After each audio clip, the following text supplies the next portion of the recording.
Alan is a 30-year-old hardcore gamer who hasn't seen sunlight in weeks at this point, but who could blame him? He just finished playing a no-hit run on both Sekiro and Dark Souls at the same time. However, now that he's done with that, he needs a new game to play so he doesn't get bored. GTA 6 still isn't out yet, so he starts searching online for another game to play in the meantime, and that's when he comes across a game that never ends. Normally, you'd be concerned about the fact that a game just loaded onto his computer without permission, but he's too captivated to go back now. So he starts scrolling through the settings wheel to set the difficulty. He wants his gaming experience to be as traumatizing as possible, so he turns the difficulty all the way up to hell mode and picks the untested summoner class just to make it even more unpredictable. He then accepts all the terms and conditions without a second thought, but it turns out that there was a clause in there about transporting Alan to another world, so the next thing he knows, he's a newborn baby in the countryside. A year goes by like this, and being a baby isn't as bad as Alan thought it would be. He doesn't have to work or pay any bills, and he has good, loving parents taking care of him. His father's name is Rodin, and his mother is Theresia, and they seem like a lovely couple, but considering the fact that Alan set the game to hell mode, they're likely going to get the Wayne family treatment sooner or later. After Alan is put to bed for the night, he raises his arms and tries all the key phrases he knows in an attempt to open a status screen, because even though he's supposed to be a summoner, he has no idea how the whole summoning thing works. He decides to give it one last try before going to sleep, and this time, something really does appear. But it startles Alan so much that he screams, and his parents come running over to check on him as soon as they hear it, so he is forced to hide the book for now. After making sure Alan is okay, his parents leave his room, and as soon as they are gone, he pulls out his book again. He is so relieved that he finally gets to see his stats after a whole year of trying, and it's around what you would expect for a 1-year-old summoner. His summoning skills are all bottom tier, but the book says they will level up the more he uses them, so Alan decides to give it a try right now. From what he can tell, he's only allowed to summon H-ranked insects and beasts at his current level, but that seems ridiculously weak, so he isn't expecting much. Just then, the book flips to the message section, and Alan finds out that he received a letter from the god of creation of this world. The god basically apologizes for the delay in creating Alan's status book, but since the summoner class was still under development, it took him a whole year to sort through all the necessary paperwork for it. Alan doesn't really care about the apology, but if the god dev team had to rush to finish the summoner class, then there must be some bugs left in there for him to exploit, so he's eager to test it out. He wants to summon an insect first, but he soon realizes that he doesn't actually know how to activate his summoning ability. Normally, he would check the subreddit or watch a tutorial for these kinds of problems, but he doesn't have any internet here, so he's going to have to figure it out on his own. He thinks about it for a few minutes and eventually realizes that he needs to create an insect skill card first, so he gives it a try, and it works perfectly. Now he can finally summon his insect, but before he could do so, his mother comes to check on him again, so Alan is forced to pretend that he's asleep again. The next morning, once his parents are busy with their daily duties, Alan opens his grimoire and finally summons the grasshopper. The room fills with tons of bright lights, and at first, Alan is mesmerized by how pretty it looks, but then a giant grasshopper flies into his face and he freaks out. He eventually realizes that this is the grasshopper he summoned, so he tries to give it instructions. But it turns out that even though it's a summon, it still only has grasshopper intelligence, so it can't understand a word he's saying. On the bright side, Alan finds out that summoning the grasshopper gave him a boost to his agility and endurance stats, and he's really happy about that, but all of his celebrating gets his mother's attention, and once she finds the giant grasshopper on the floor, she immediately squishes it. Over the next few days, Alan tinkers with the insect summoning ability, but he's tired of that now, so he decides to try out the beast summon next. He summons a mouse, and once again the book sends it flying straight at his face, but Alan was expecting it this time, so he's not as startled.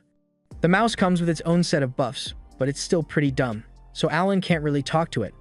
That said, one of its abilities is called Scurry, and whenever Alan tells the mouse to use it, it does so without fail. That said, this mouse's ability is downright useless, so Alan figures he will need to level up his abilities in order to summon some of the more powerful creatures out there.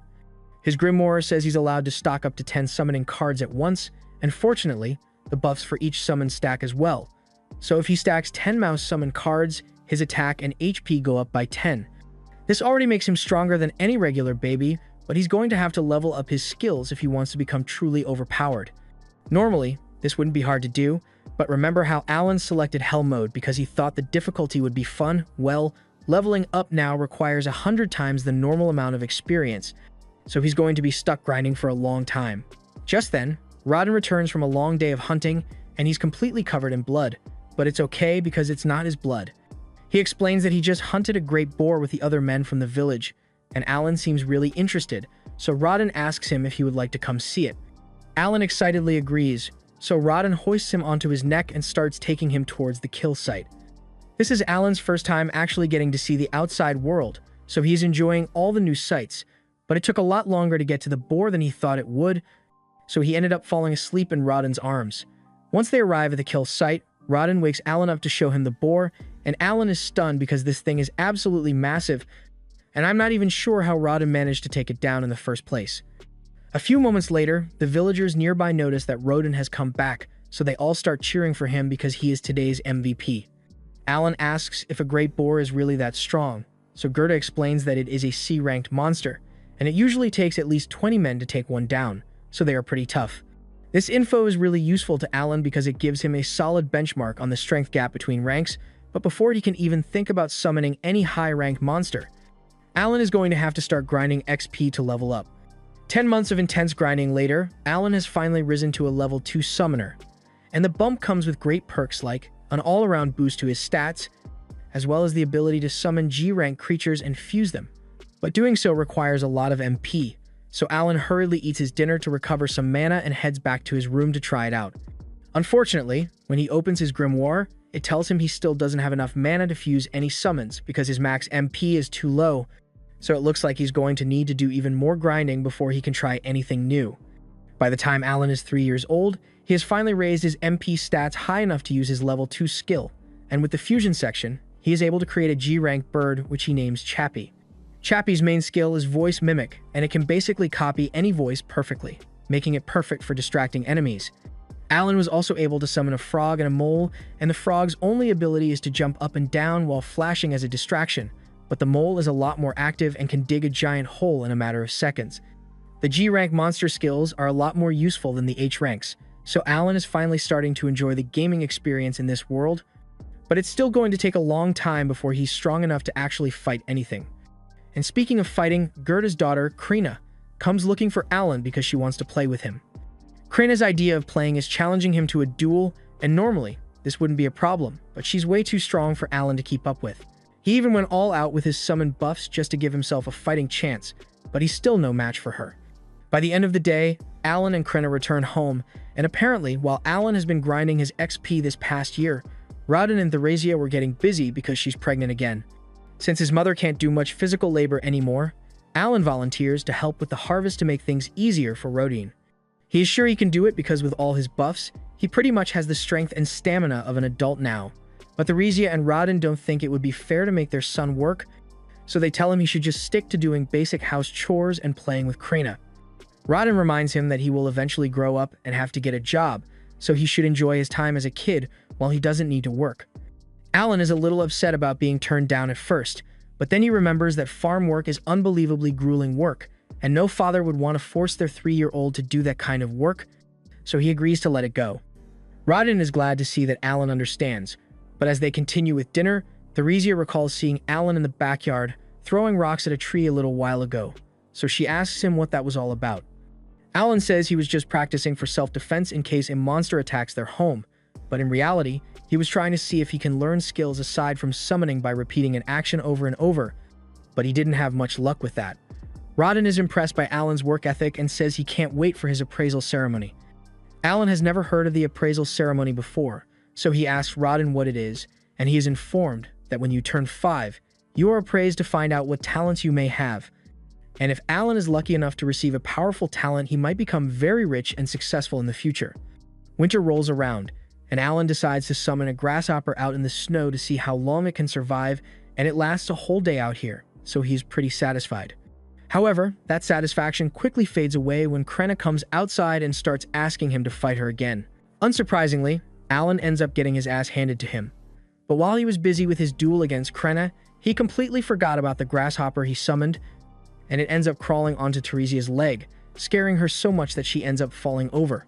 And falling over while pregnant is a big deal.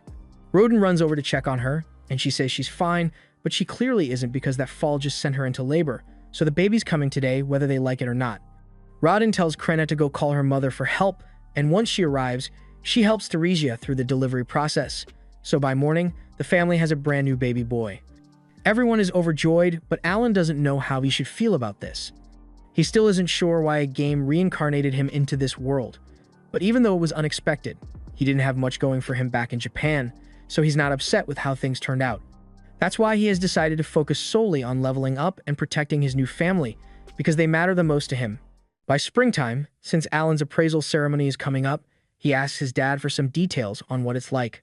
His dad tells him that all kids have to do it once they turn 5, and if he happens to have an amazing skill, he has a decent chance of making it to the big leagues. But unfortunately, there's a lot of competition this year since a lot of the other kids are also turning 5, and that includes Krenna.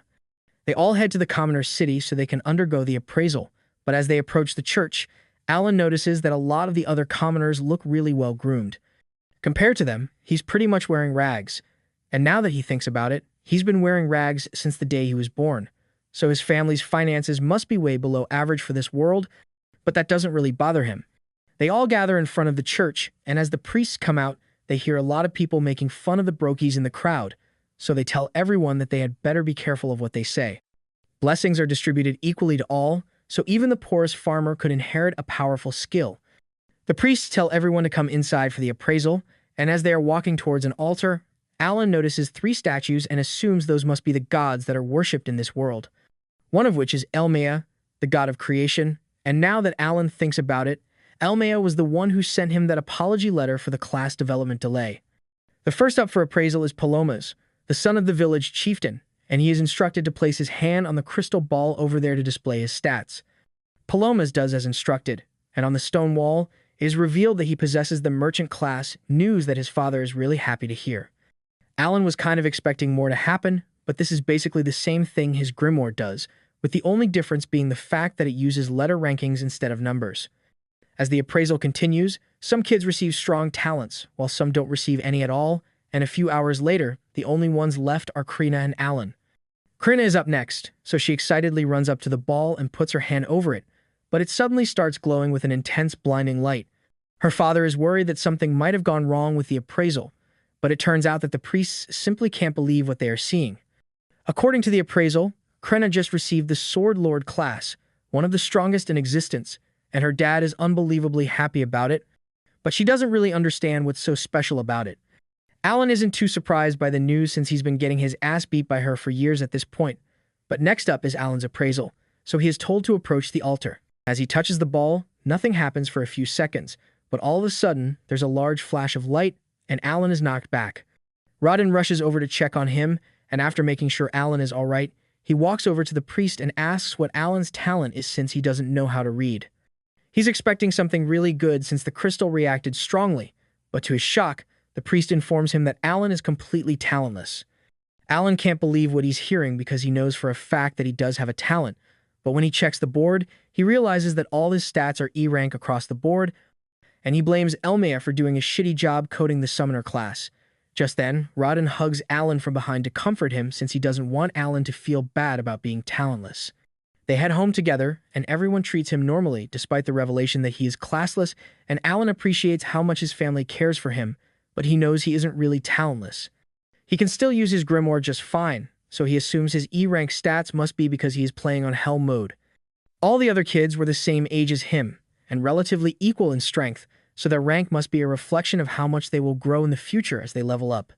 So since Alan requires 100 times the regular amount of XP to level up, his stats are all stuck at E rank, even if his actual attributes are pretty strong.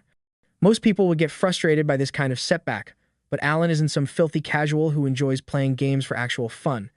He lives for the soul-crushing grind, but he can't help but worry that there's something wrong with his summoner class because at the bottom of his appraisal, he saw a confusing error code pop up, so he's going to be sending a lot of complaints to the devs about it. The next morning, Alan goes out with his family to visit Krenna's family, but he notices that his dad has been acting a bit strange lately. Over at Krenna's house, they are all about to celebrate Krenna's appraisal as a sword lord, but Rodin still has a sour look on his face, and Jurda says he refuses to celebrate with him until he goes back to normal. At first, Alan wonders if Rodin is jealous of Krenna and her family, but he knows his dad isn't that petty, so there must be something else going on here. The two of them continue arguing for a second until Gerda reveals that Rodin mentioned severing ties between their families before they sat down together. Rodin defends his decision by reminding Gerda that Krenna is a sword lord now, and that means she practically has a guaranteed ticket out of this tiny serfdom, and if she's lucky, she might even become nobility if she's lucky. And if that happens, then being close to a poor family like Rodin's would only hold her back.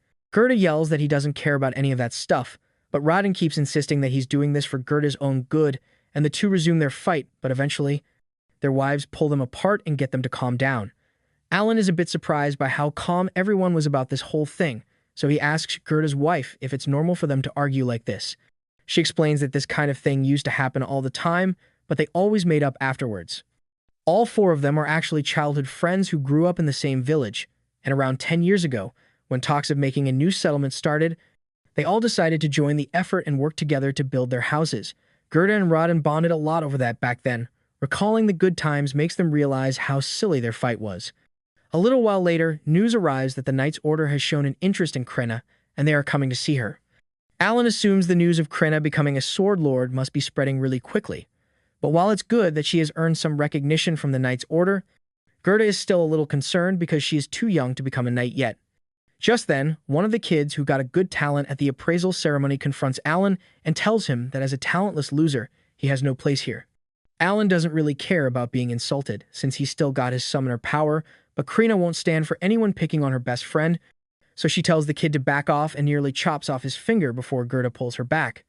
Just then, the chief announces that the Knight's Order has finally arrived, and everyone is thrilled since they rarely get to see the knights in person.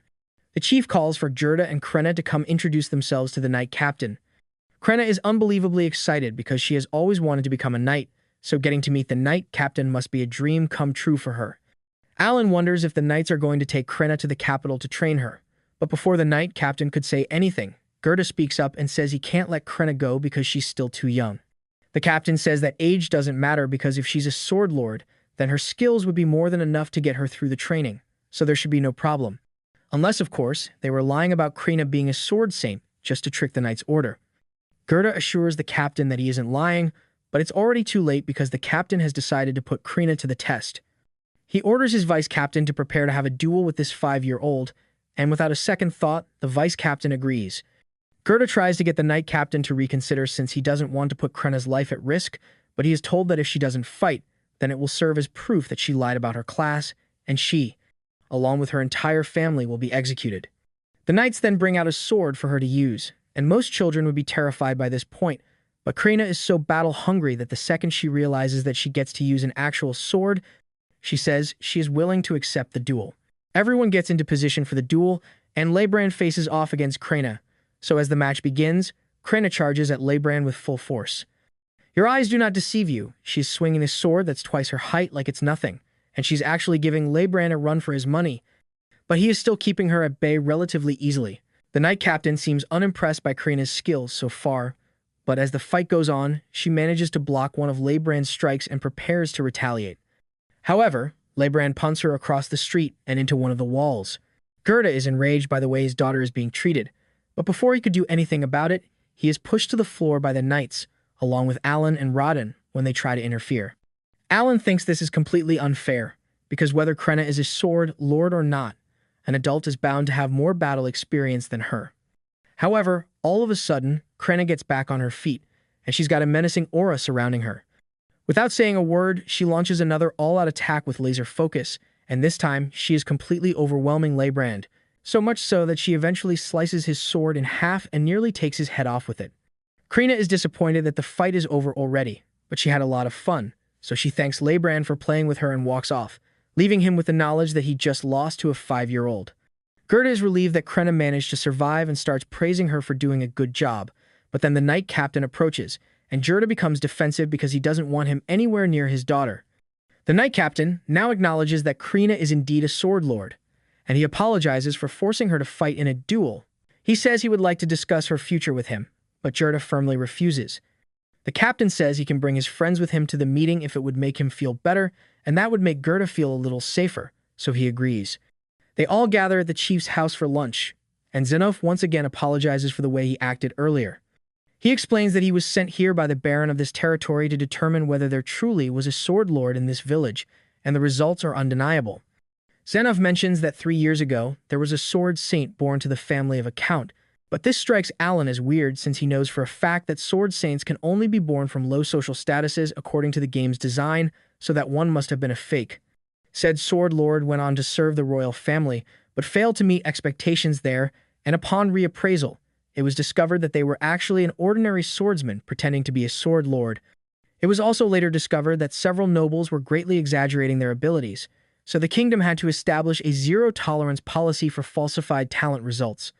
That said, he is still truly sorry for putting Krenna through such a harsh trial. He tells Gerda that he doesn't need to worry about them taking Krenna away from him because they won't do that. They want her to continue her training at home, and when she turns 12, if she wants, she can attend the academy to become a knight. 2 years of training later, Alan finally unlocks level 3 of his grimoire, and he is really excited about it.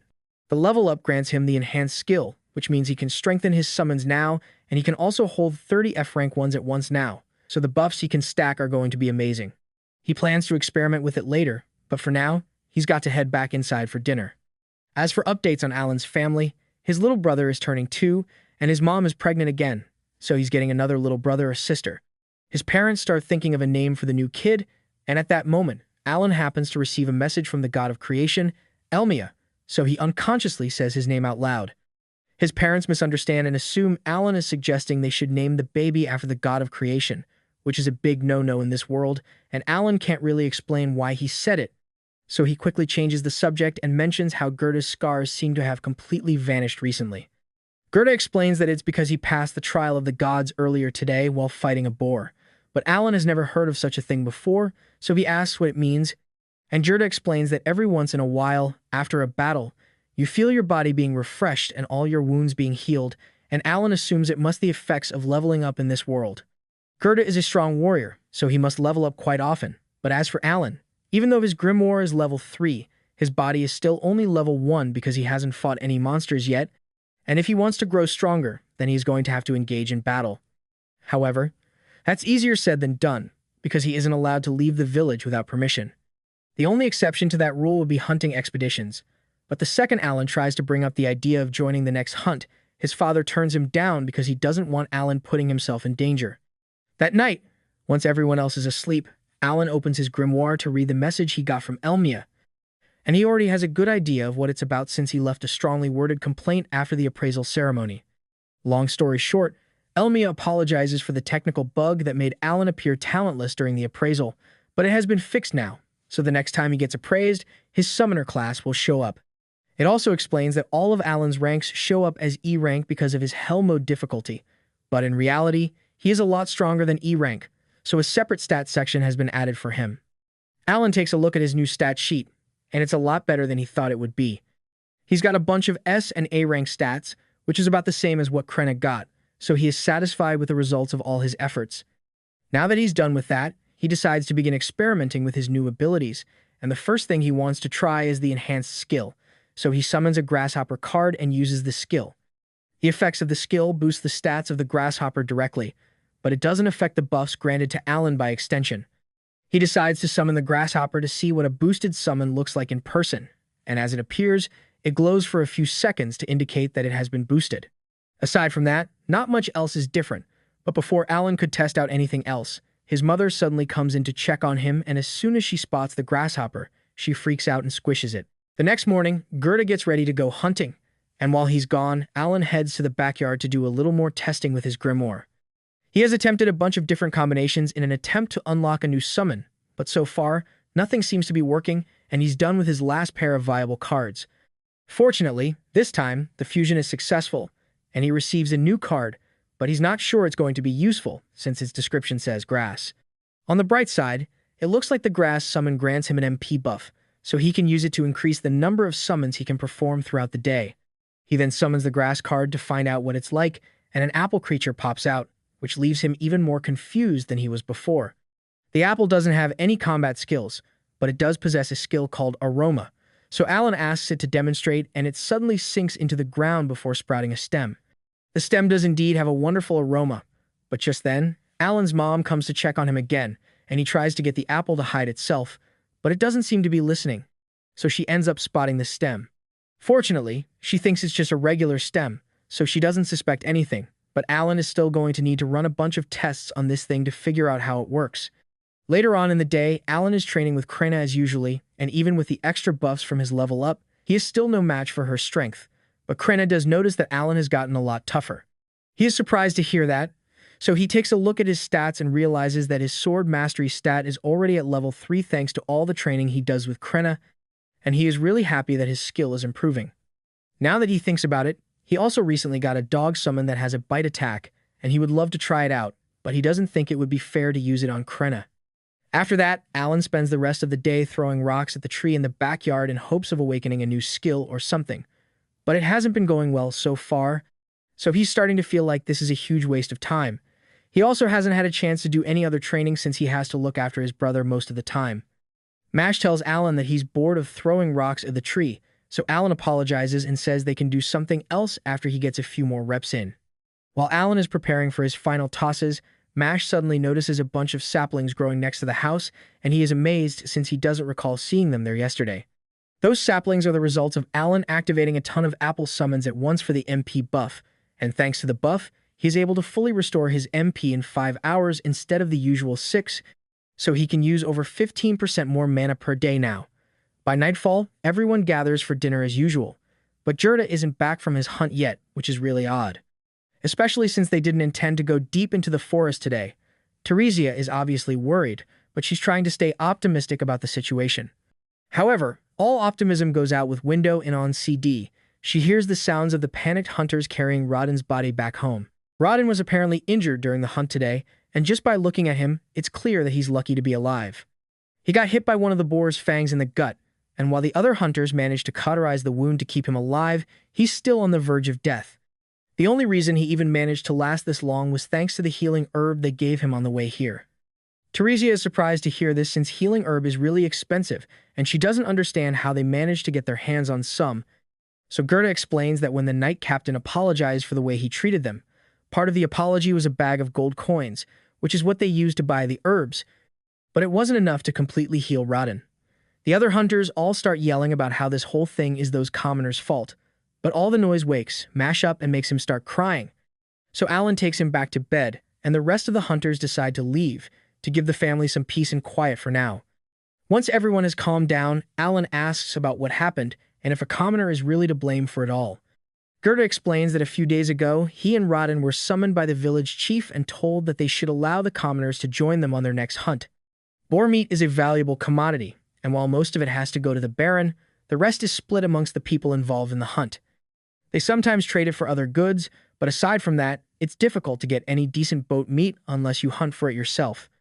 Despite this, no commoners have ever volunteered to be part of the hunts, and it's because it's an extremely dangerous task. There are casualties every year, and even more injuries, so for commoners usually avoid getting involved. But since Rodden recently became famous as a legendary hunter, many commoners got the impression that as long as Rodden was around, they could just let him handle dealing with the boar while they reaped the benefits afterwards, so they asked the chief to include them in the hunts. Rodden and Gerda were against the idea, but they couldn't refuse an order from the chief, so they were forced to let the commoners join, and it went just as bad as they thought it would. During training sessions, all the commoners were slacking off, and when the time finally came for the hunt, the moment they actually came face to face with a boar, they all got scared and dropped their weapons as they ran away. This completely broke up the hunting party's formation, but as if that wasn't bad enough on its own, one of the commoners fell over while the boar was chasing him, so Rodden instinctively stepped in to protect him, but he got skewered in the stomach as a result. The others eventually managed to slay the boar, so Gerda says he will bring the share of meat meant for Rodden by tomorrow, but there's not much else he can do to help. And Alan feels like a total loser because up till now, he had been focusing on only leveling himself up instead of actually helping his family. By the next morning, Rodden regains consciousness, and everyone is happy that he is alive, but Alan is still deep in thought. He had been treating this world like a game this entire time, but to the people that live here, this isn't a game. It's their reality, and they have to struggle to survive, so the least he could do is use his power to help them.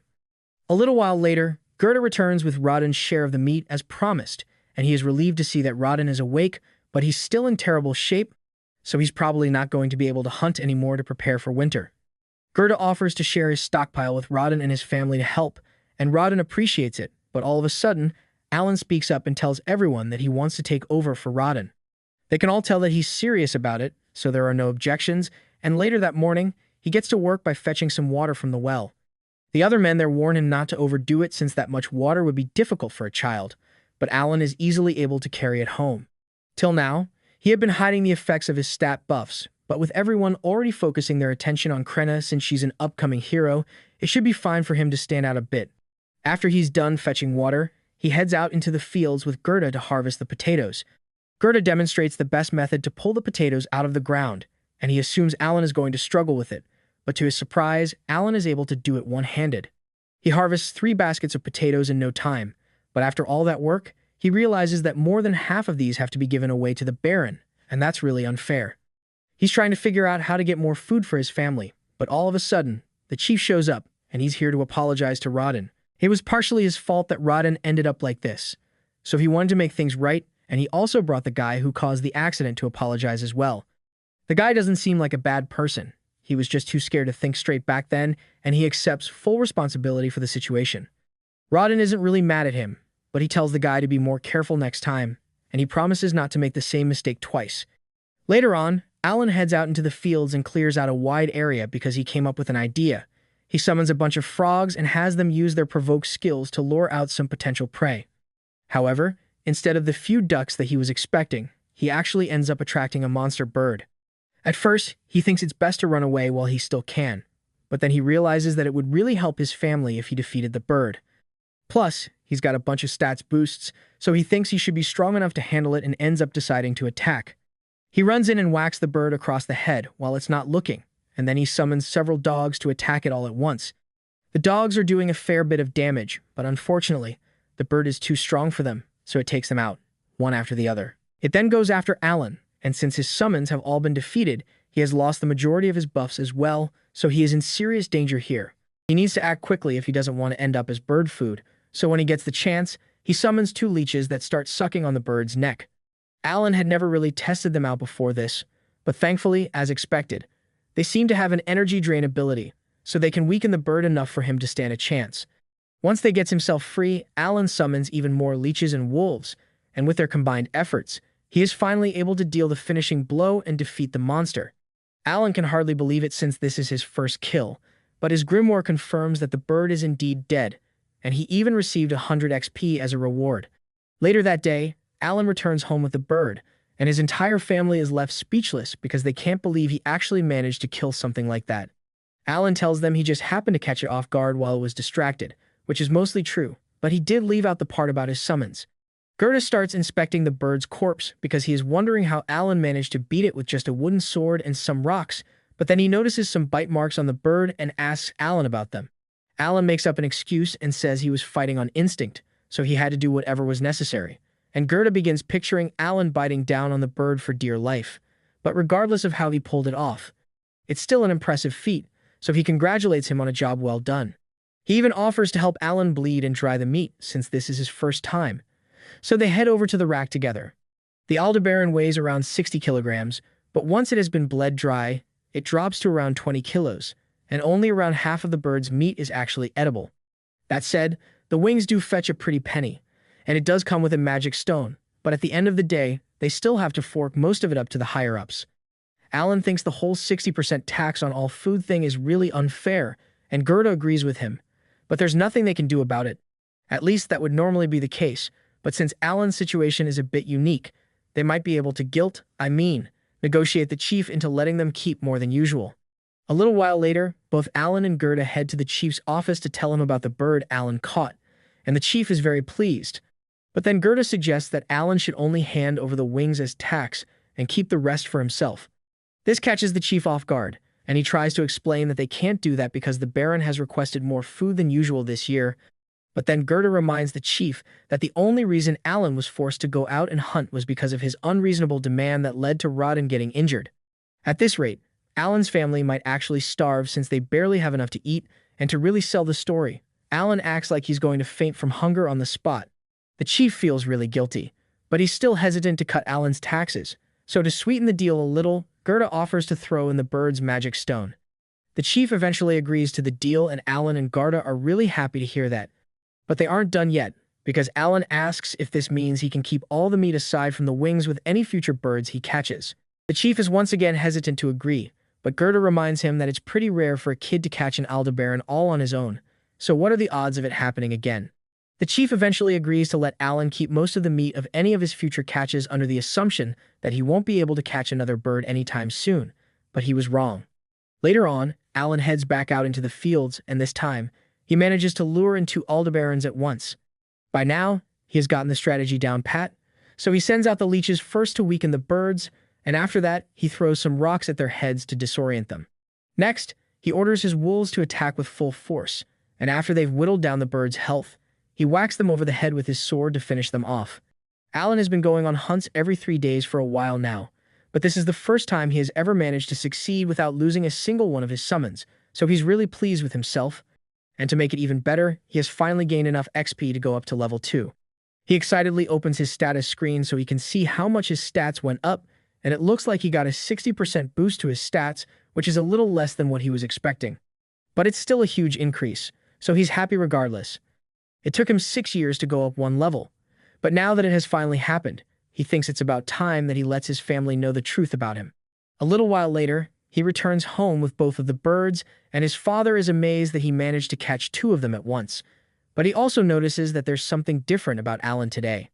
However, Alan still has a bunch of other things to do, including his sparring session with Krenna, so he leaves before Rodden gets a chance to say much. After today's haul, Alan has officially captured 10 birds total, so his family should be able to use that to make it through the winter. He would like to keep hunting birds to see if he can make it to level 3, but he doubts he would be able to find that many birds in time. Thanks to his stat boost, Alan can keep up with Krenna a lot easier now. But he got distracted by his thoughts for a moment, and that was enough time for her to sneak up from behind and smack him on the head. Later that night, Alan calls a meeting with his family, and once they are all present, he informs them that he isn't actually talentless.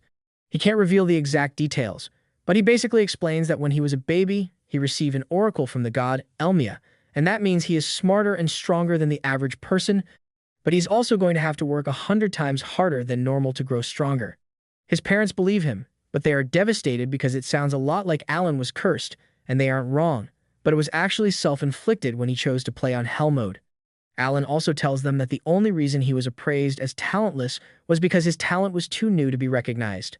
His parents are amazed to hear that and ask if this means Alan really does have a talent, but he tells them he doesn't know what it is yet. He thought about revealing the fact that he's a summoner at first, but he eventually decided not to, because he doesn't know how people will react once they find out that he can summon and control living creatures. Even though they don't know what Alan's talent is, they are relieved to find out that he is talented, because now it makes sense why he spent so much time throwing rocks at trees and hunting monsters, but they wish he would have told them sooner. Rodden asks Alan what he plans to do from now on, and Alan says he's going to continue doing his best to grow stronger, so his dad reminds him that he should feel free to ask for help if he needs it. But in the meantime, he probably shouldn't mention this to anyone else, because it would be really bad if he were mistaken for a false prophet. Though, it's probably fine to talk to Gerda about it since he isn't a snitch, and Rodden really wants to brag to him about how amazing Alan is. The next day, the first winter snow hits, so it's time for Alan to start bartering with the bird meat he stocked up on, and Gerda is coming along to show him the ropes. Gerda plans to trade in some of the boar meat he stocked up on before the winter. Fortunately, there haven't been any more accidents since. As long as there are no commoners to mess things up, the hunts usually go pretty smoothly, but hearing that gets Alan thinking, and he wonders what the difference is between serfs like him and Gerda and the commoners. Gerda explains that commoners have a higher social standing than serfs, and the taxes they pay are also a bit different. Whereas serfs have to pay 60% of all the food they make as taxes, commoners only have to pay a head tax, meaning they pay 1 gold coin per person each year. Alan asks if it's possible for a serf to become a commoner, and Gerda explains that it is indeed possible, but you'd need to pay a tribute of 10 gold coins in order to do so. Alan does some quick math, and since his mom has another baby on the way, he would need to pay 50 gold coins for all of them to become commoners, which is a lot of money. But he's going to make it happen sooner or later. Alan spends the rest of the day shadowing Gerda to learn how much his bird meat is worth in the barter system, and by day 2, he has a decent enough understanding of it to make the trip on his own. A bag of salt costs him around 5 pieces of jerky, and that same bag of salt would be worth 5 silver coins, so 1 piece of meat is worth 1 silver coin. With the currency system, 1 gold coin is worth around 100 silver coins, So if Alan wants to save up 50 gold coins for his family, then he is going to need to hunt for the equivalent of 500 pieces of the Aldebaran meat. That seems like a lot, but Alan is sure he can get it done within a few years. For his next stop, Alan heads to the local potion store and asks if they have any MP recovery potions. The store clerk tells Alan he doesn't sell anything that fancy, so Alan asks if he has any healing herbs in stock instead. Hearing Alan mention the healing herb strikes a nerve with the store clerk because he got a bad deal last time he sold one. He recalls that a guy named Gerda came in here, begging to buy some healing herb to save his buddy. It usually costs 5 gold coins, but Gerda only had 3 at the time, so he begged the store clerk to give him a discount and promised to pay it back later. Gerda seemed so desperate that the clerk decided to help him out, and to his credit, he did come back to pay the balance later, but the clerk was really worried that he might have gotten scammed at the time. Alan knows that his father wouldn't have survived if the clerk hadn't agreed to give Gerda a discount that day, so he thanks him for his kindness and offers him a piece of bird meat as a gift. Later on, Alan is walking through the streets when he spots a weapons shop, and he is surprised that a single weapon can cost as much as 50 gold on its own, but while he's minding his own business, all of a sudden, Dagora comes out of nowhere and picks a fight with him. He tries to assert dominance and convince Alan to become his minion, but Alan isn't going to let that kind of disrespect slide, so he sets his baggage down and pulls out his wooden sword before pointing it at Dagora. Now, he could beat Dogora's ass right now and be done with it, but he wants this to be a fair ass whooping, so he tells Dogora to go get himself a weapon. Dagora accepts the challenge and runs off to get his club, and he thinks he's got the upper hand, but Alan is a lot more skilled when it comes to combat thanks to his training with Krina, so he easily mops the floor with Dagora. Long story short, by spring, Dagora starts coming over to Alan's house so Alan can train him, but he's still a long way off from being able to compete. Mash has also begun training with Krina, but she's taking it a lot easier on him than she would with Alan since he's still new to combat.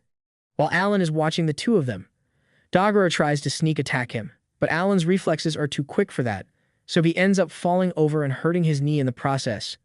That night, Rodin and Gerda return, and they've got some bad news because they were just in a meeting with the village chief, and he says the Baron wants them to deliver 15 boars instead of the usual 10 this year.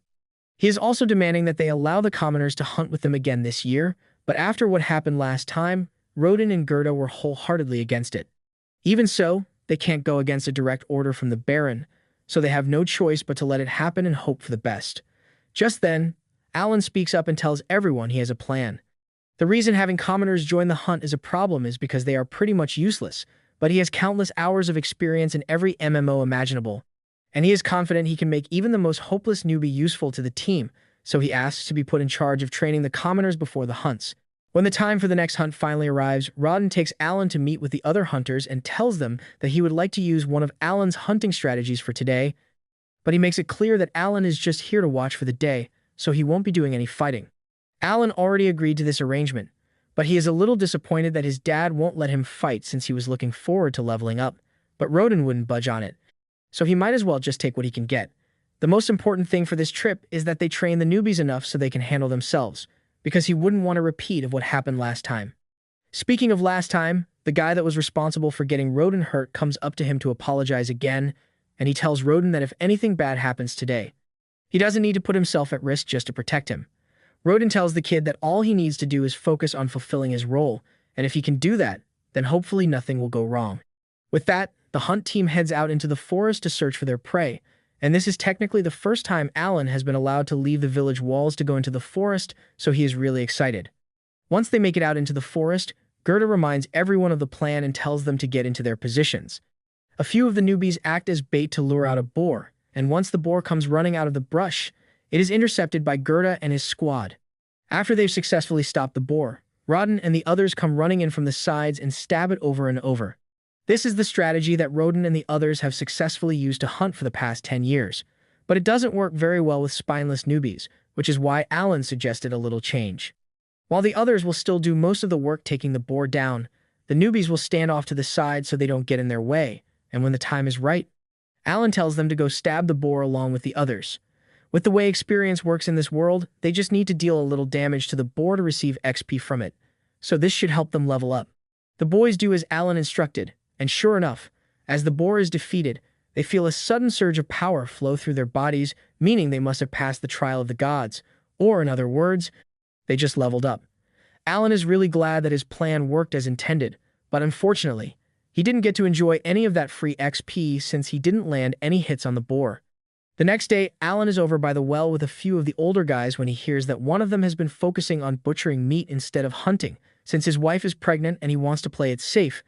And since that's the case, Alan asks him for a little favor. He leads the man back to his house and shows him the set of Aldebarans that he recently captured. The man is amazed that such a little kid was able to catch so many birds, but Alan explains that he has a bit of a problem. He can't handle butchering all these birds on his own, so he was hoping the man would help him out a little, and in exchange, Alan is willing to give him 2 packs of meat per bird butchered. The man is more than willing to help since it's a really good deal for him, but he asks Alan if he's really okay with giving out so much meat as payment. Alan assures him that it's fine, and the reason he's okay with it is because these birds aren't part of his family's food reserves. Alan caught these birds specifically so he could sell them to earn the 50 gold coins he needs to raise his family's status. Later that day, Alan is back out in the forest with the hunting group, and they've got a few extra newbies with them today. The plan is to gradually expand the group until they have enough people to make 2 groups to hunt twice the amount of boar like the Baron wanted.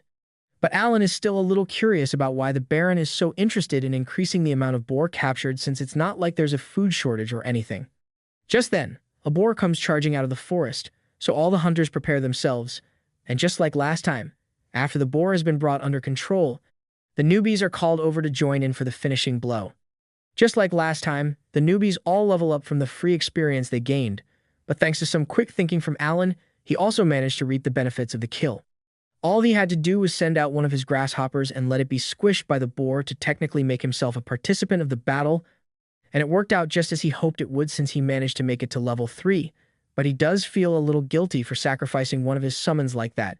3 months later, Alan and the others are invited to go to the chief's mansion to celebrate the start of a new year, and now that the party is over, he and Krina are walking back home. Krina is really happy since they got a lot of free candy, but Alan assumes that was just a reward for meeting the 15 boar quota. They eventually return home and meet up with their families, as they are about to throw a New Year's celebration of their own, and as they all dig in, Rodin begins praising Alan for his genius idea to safely integrate the newbies into the hunting parties, and thanks to that, they should have no trouble meeting the 20 boar quota next year. As they continue to talk, Gerda happens to notice a bottle behind Alan, so he asks what it is, and Alan explains that he received a bottle of liquor from the chief as a gift earlier. Gerda and Rodin are really excited to hear this because they've been looking forward to getting to drink, but Alan reminds them that the liquor was personally given to him, so they can't have it unless he says so. This is all part of his plan to get them to let him fight during the hunts, so he says he will only let them have it if they can beat him in a game. Rodin and Gerda are really desperate for that liquor, so they agree to Alan's terms and ask what game he wants to play, to which Alan answers that he wants to arm wrestle. Gerda and Rodin are fine with that, but before the game begins, Alan asks them what they are going to give him if he wins because he needs some kind of reward for his effort. Rodin can tell that Alan already has something in mind, so he asks him to just tell them what it is, and that's when Alan explains that he just wants them to let him fight in future hunts. Rodin doesn't like the idea, but he sees no harm in playing along since he's sure he's going to win anyway, so he and Gerda get ready to arm wrestle with Alan.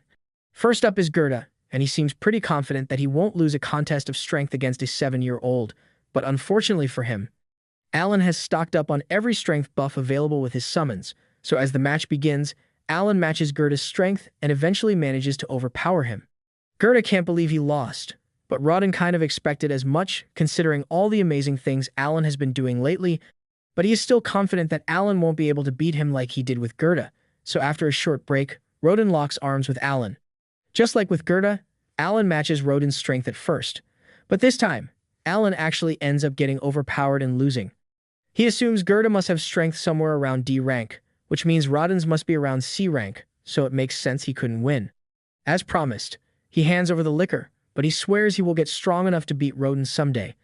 Later that year, Alan finally manages to level up his summoning skills again, and now he's got access to a bunch of E-rank summons. He's still going to need to do some experimenting to figure out what kind of summons he's got now, but he has more than enough MP to spare for a few tests. The level of buffs provided by E-rank summons is bound to be stronger than that of the F-rank ones, so Alan is certain he would be able to beat Rodin in arm wrestling now. But before he could run off to go challenge his dad, he notices an extra feature in his grimoire, and it says, Storage.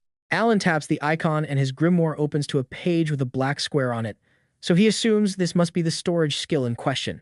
He decides to test it out by throwing a rock inside to see how deep it is, but after the rock goes in, he doesn't hear it hit the bottom. He reaches his hand in to see if he can feel the inside of the storage space, and as he does so, he gets a mental image of the rock he threw in earlier. He decides to try throwing even more things inside, and basically, as long as it can fit through the opening in the book, there is no limit to how much the space can store. But this seems a little too broken to be a random skill he unlocked, so he has a lot of questions. After all, something like infinite storage is a top-tier skill, so he really doubts the devs would go handing it out without a reason. Most of the time, whenever you receive a useful-looking item or skill, it is usually because you're going to need to use it in the near future. So Alan needs to figure out what the intended use is supposed to be. That aside, he also wants to try out his new E-rank summons, so he tries calling one out, but nothing happens. Alan is surprised that it didn't work since he's sure he has enough MP for the summon, but that's when the system informs him that he will need E-rank magic stones in order to summon an E-rank monster. He had no idea he would need magic stones for this, but as luck would have it, he just so happens to have a stash of magic stones he got from killing a few rabbit monsters around the village, so after retrieving them, he heads outside and tries to summon the E-rank insect again, but it still doesn't work. This is when he recalls the storage space and decides to try throwing the magic stones in there to activate the summon, and that seems to do the trick. So Alan is able to summon a beautiful butterfly, although it's a lot bigger than he thought it would be. Just then, Alan's mother comes over to check on him, and considering how squeamish she gets around bugs, Alan doesn't want to risk finding out what will happen if she spots a giant butterfly, so he hides behind his back while making up an excuse to keep her from getting suspicious. He then decides to head out into the fields to try out his next summon, and it's a good thing he did because the summon turned out to be a saber-toothed tiger, and it's really scary in person. He then tries to fuse the butterfly and the tiger to see what he will get, but nothing really happens. He then tries throwing a few more magic stones into storage, and that seemed to do the trick, but he's going to need a lot more magic stones if he wants to try more summons. Later that night, while having dinner, he asks his dad if there are any more rabbit monsters in the village, but Rodden tells him all the rabbits are gone. They dug a ditch around the village a few years back to get rid of most of them since they are pretty dangerous to have around kids, but if all the rabbits are really gone, then Alan is going to need to find another way to gather magic stones. The next day, during training, he decides to ask Palomas about magic stones, and he is informed that they are mostly used to power magic items, but the E-rank ones are seen as practically useless, so it's pretty common to just find them scattered across the ground. Alan hadn't even considered the possibility that he could find the magic stones on the ground, but now that he does know, he's got a lot of scavenging to do. A little while later, Alan has managed to gather enough magic stones to unlock all his new summons, and he can already imagine how powerful he will become if he keeps progressing. Because his summon ability allows him to fill out all the roles of an average party all on his own, so with countless beasts at his disposal, he will be unstoppable. A little while later, the chief invites Rodden, Gerda, and Alan to dinner and informs them that the Baron apparently intends to pay the village a visit next month. He says he wants to watch the boar hunting, which annoys Gerda a lot because the Baron has already put them through enough stress with his boar quota increases.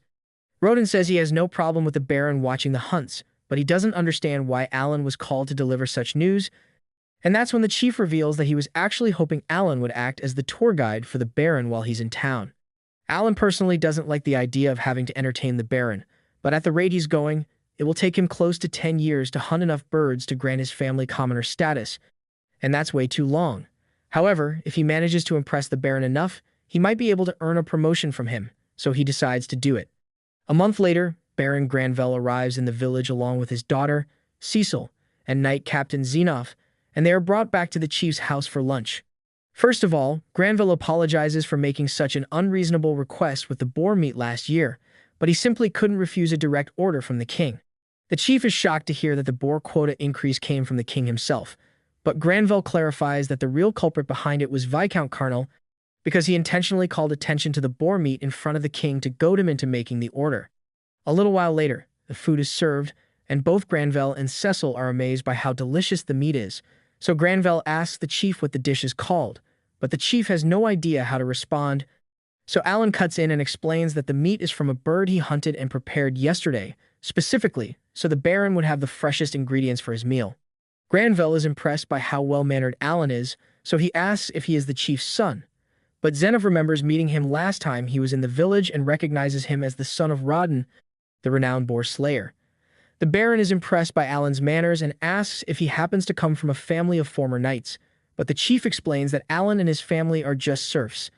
As soon as Cecil hears this, she becomes outraged that the chief would let a filthy serf set foot in the guest hall, but her father scolds her and tells her serfs are valued members of the fiefdom, so she can't go around treating them like trash. Cecil apologizes for what she said, but now she's mad at Alan for some reason, and he can already tell that she's going to be a pain in his ass later. Fortunately, unlike his daughter, the Baron seems like a reasonable person, so when Alan explains that he is going to be in charge of showing them around during tomorrow's hunt, he thanks him for volunteering and says he looks forward to it. Zenov mentions that if the 20 boar quota proves too difficult for them to manage, he can have his knight take over the hunts, and Granvelle thinks that's a good idea since he doesn't want to overburden them. But Alan interjects and tells them that won't be necessary, because they are more than capable of meeting the quota on their own. The following morning, the Baron's carriage has been prepared, and he is entrusting Zenov with protecting Cecil should anything go wrong during the expedition. Before long, they set out into the forest, and upon arrival, Alan shows them to a tower prepared in advance so they can watch the boar hunt from a safe distance. Alan leads them all into the tower's perch, and Cecil really seems to be enjoying the view because she has never seen so many trees before. A few moments later, Rodden and the rest of the warriors arrive, and Granvelle is impressed to see that they've acquired armor. Alan explains that they put the boar hide from the previous year's hunts to good use, creating all sorts of tools and equipment to make the boar hunts go smoother. As the hunt begins, Granvelle notices a few warriors who aren't wearing any armor run into the forest alone, so Alan explains that those guys are in charge of luring the boars out of the forest and into the hunting grounds. Though they will probably have to be patient if they want to see any action since luring the boars out takes quite a while. While they wait, Zenov asks Alan how Krina has been doing lately, and Alan tells him she has been doing great. Zenov is glad to hear that and informs Alan that he will be dispatching a tutor to prepare her for the academy entrance exams in spring. And Alan can't help but chuckle, because he thinks it will be funny to see Krina study for a change. A few moments later, the luring team returns with a boar hut on their trail, and everyone gets into position. Using a couple boar hide shields they made, they box the boar in, and Alan explains that the shields are made from the hardest part of the boar's hide to make it penetration-proof. After locking the boar in place, the strike team moves in and begins stabbing it from the side while the long spear team, comprised of the most inexperienced members of the group, also join in to aid the attack, but Cecil wasn't prepared for how gory a boar hunt really is, so she's starting to feel sick at the sight of all the blood. Rodin then finishes the boar off with a blow to the neck, and it's so gruesome that it causes Cecil to pass out on the spot. Everyone begins to celebrate once the boar is dead, and both Granvelle and Zenov are greatly important the fighting prowess of these warriors.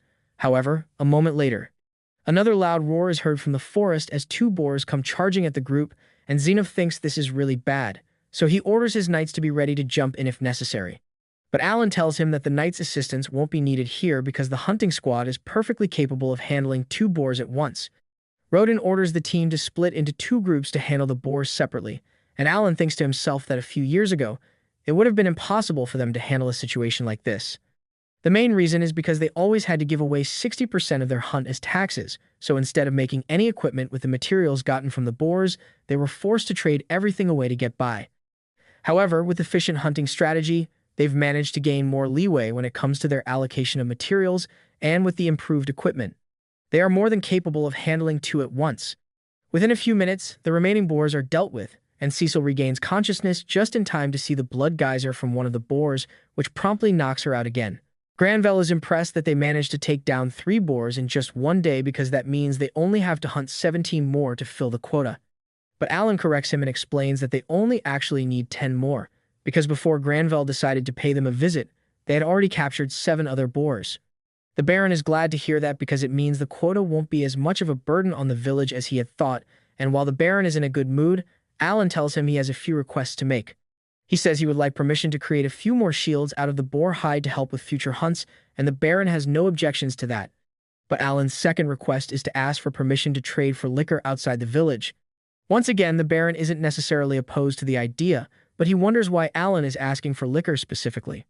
Alan explains that since filling the quota has required them to hunt for more meat than they otherwise would, there have been concerns that the influx of extra meat would cause a crash in the overall value of the meat locally, which is why he wants permission to trade a good portion of it for alcohol to boost morale.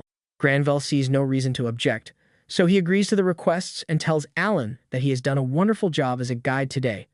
As they are preparing to leave for the day, Cecil, who had been quiet for most of the hunt, yells at Alan and tells him not to get full of himself just because her father praised him a little. But as she says this, she nearly falls off her horse, which completely ruins the intimidating act she was trying to put on. A little while later, Alan, Rodden, and Gerda are all called over to Granville's mansion, and Granville tells them that he was so impressed with their performance the other day that he wants to give them a reward. Alan is excited because he can already tell what's coming, and a few moments later, Granville declares that Rodden and Gerda, along with all their families, will be granted commoner status. Rodden and Gerda can't believe it since they never expected something like this to happen, and Alan is overjoyed because now he gets to keep all that money he was saving, and he's allowed to leave the village without permission now, so the first thing he plans to do is head to the White Dragon Mountains when he gets the chance.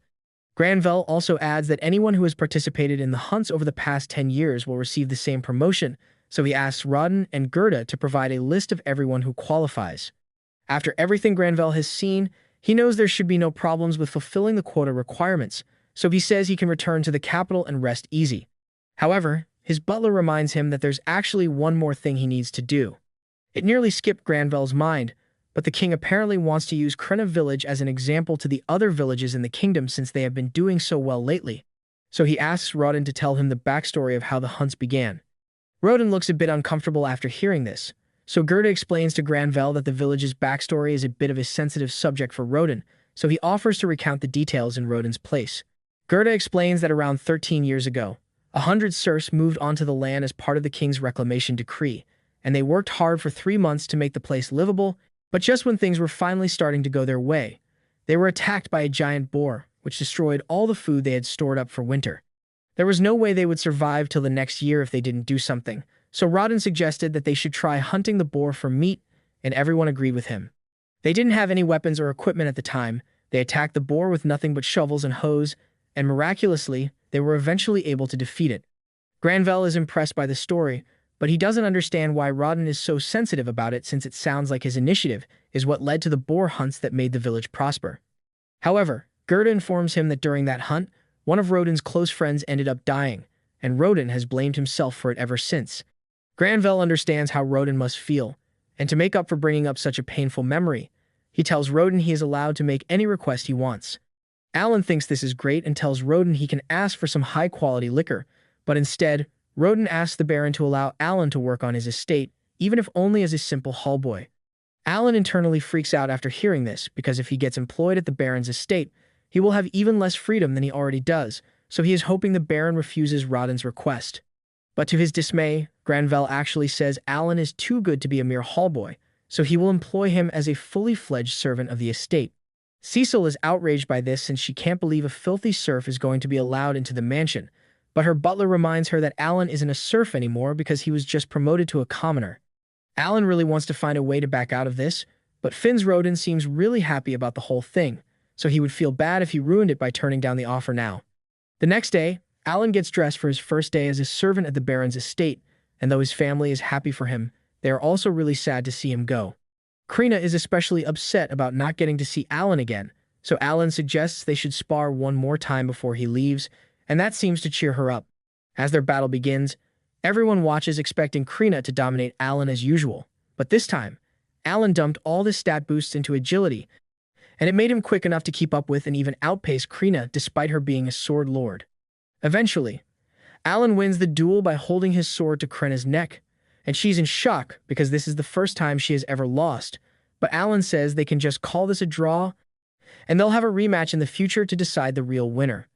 The time soon comes for Alan to leave, so everyone starts saying their goodbyes, and even Dagora shows up to give Alan a knife as a present before he leaves the village. After that, Alan's parents both walk Alan to the village gate, and along the way, Rodden tells Alan that being a servant is only the first step for him, and if he works hard, he will definitely move up in life. They eventually arrive the gate where the chief has already prepared a carriage to take Alan, Cecil, and the Baron back to the city. It's a little awkward in the carriage since Cecil won't even look at him, and he has nothing to say to Granville, but he's going to find a way to make it work. Thus, Alan's life as a servant at the Baron's estate officially begins, and since he's a similar age to Cecil, he is put in charge of taking care of her, which basically means he is required to listen to all her demands, no matter how unreasonable they may be. For example, she asks Alan to carry her on his shoulders so she can reach some fruit that's up in a tree, but after she gets the fruit, she realizes it tastes awful and blames Alan for not warning her about it sooner.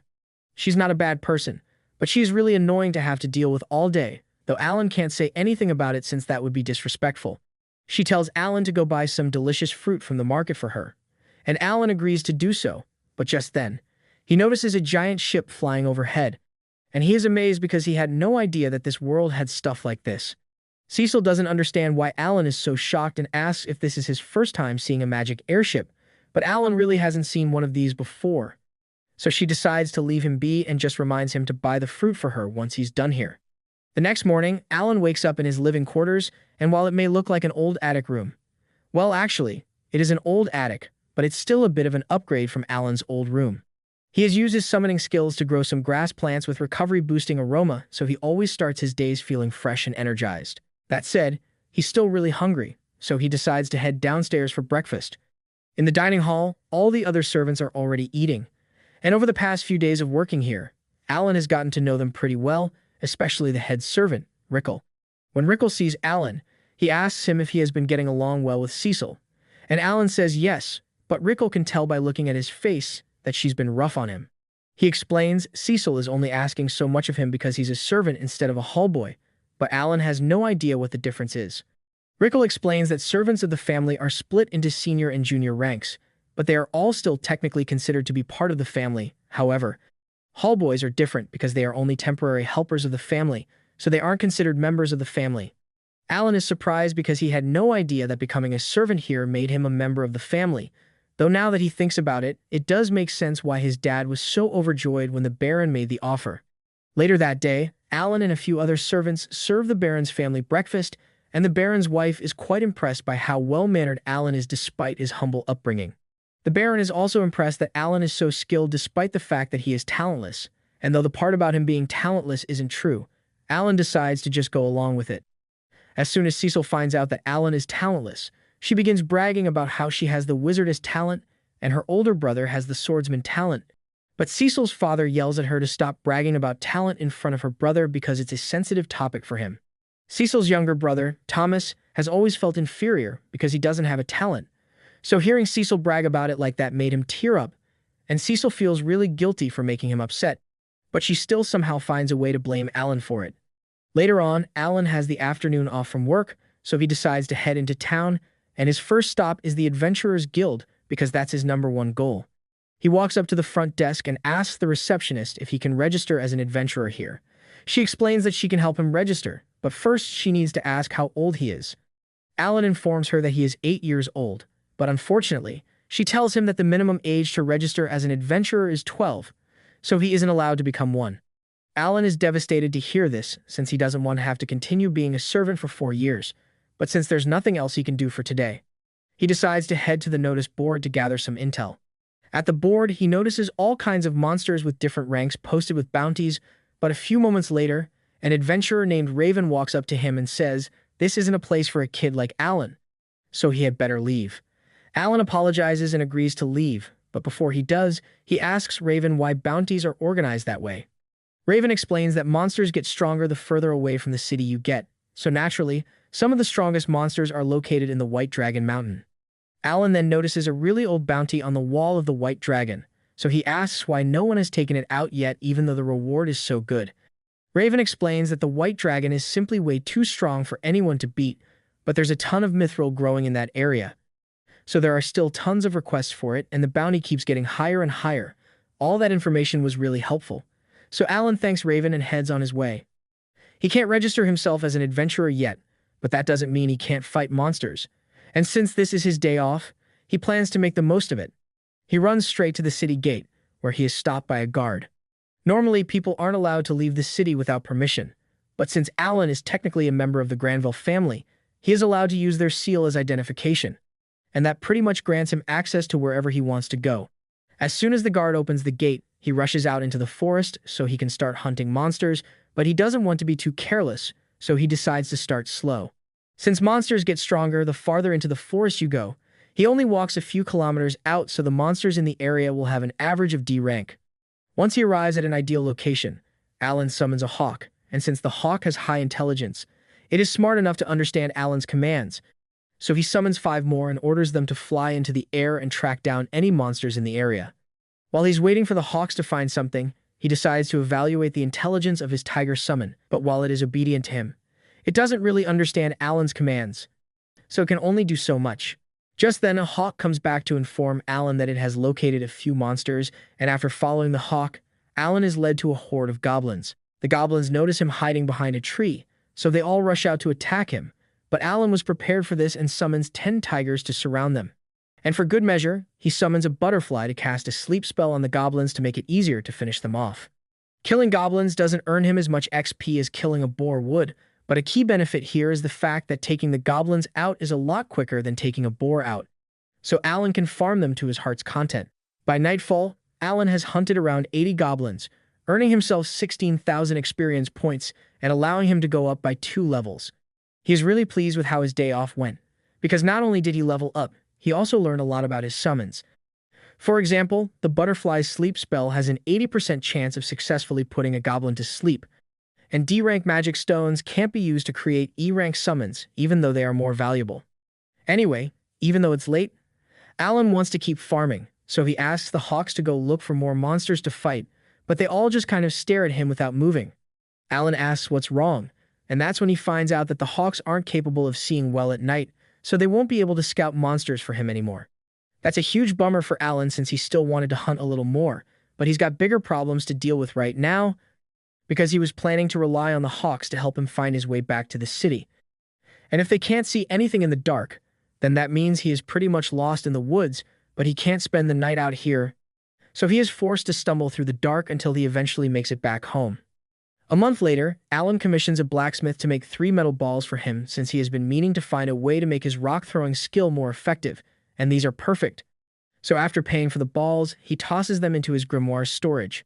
Over the past month, Alan has gone hunting 4 times, and thanks to his successful XP farming sessions, his level has risen all the way to 12, so he finally feels like he is making some progress. Later that night, he returns to the Granville estate, but as soon as he walks in, he is cornered by Sebas and told that the Baron wants to have a word with him. Alan heads to the Baron's office to meet with him, and he begins praising Alan because ever since he arrived, the others in the mansion have had nothing but good things to say about him. However, the Baron is a little concerned about what Alan does on his days off because he has been told that Alan leaves early in the morning and does not return until late into the night.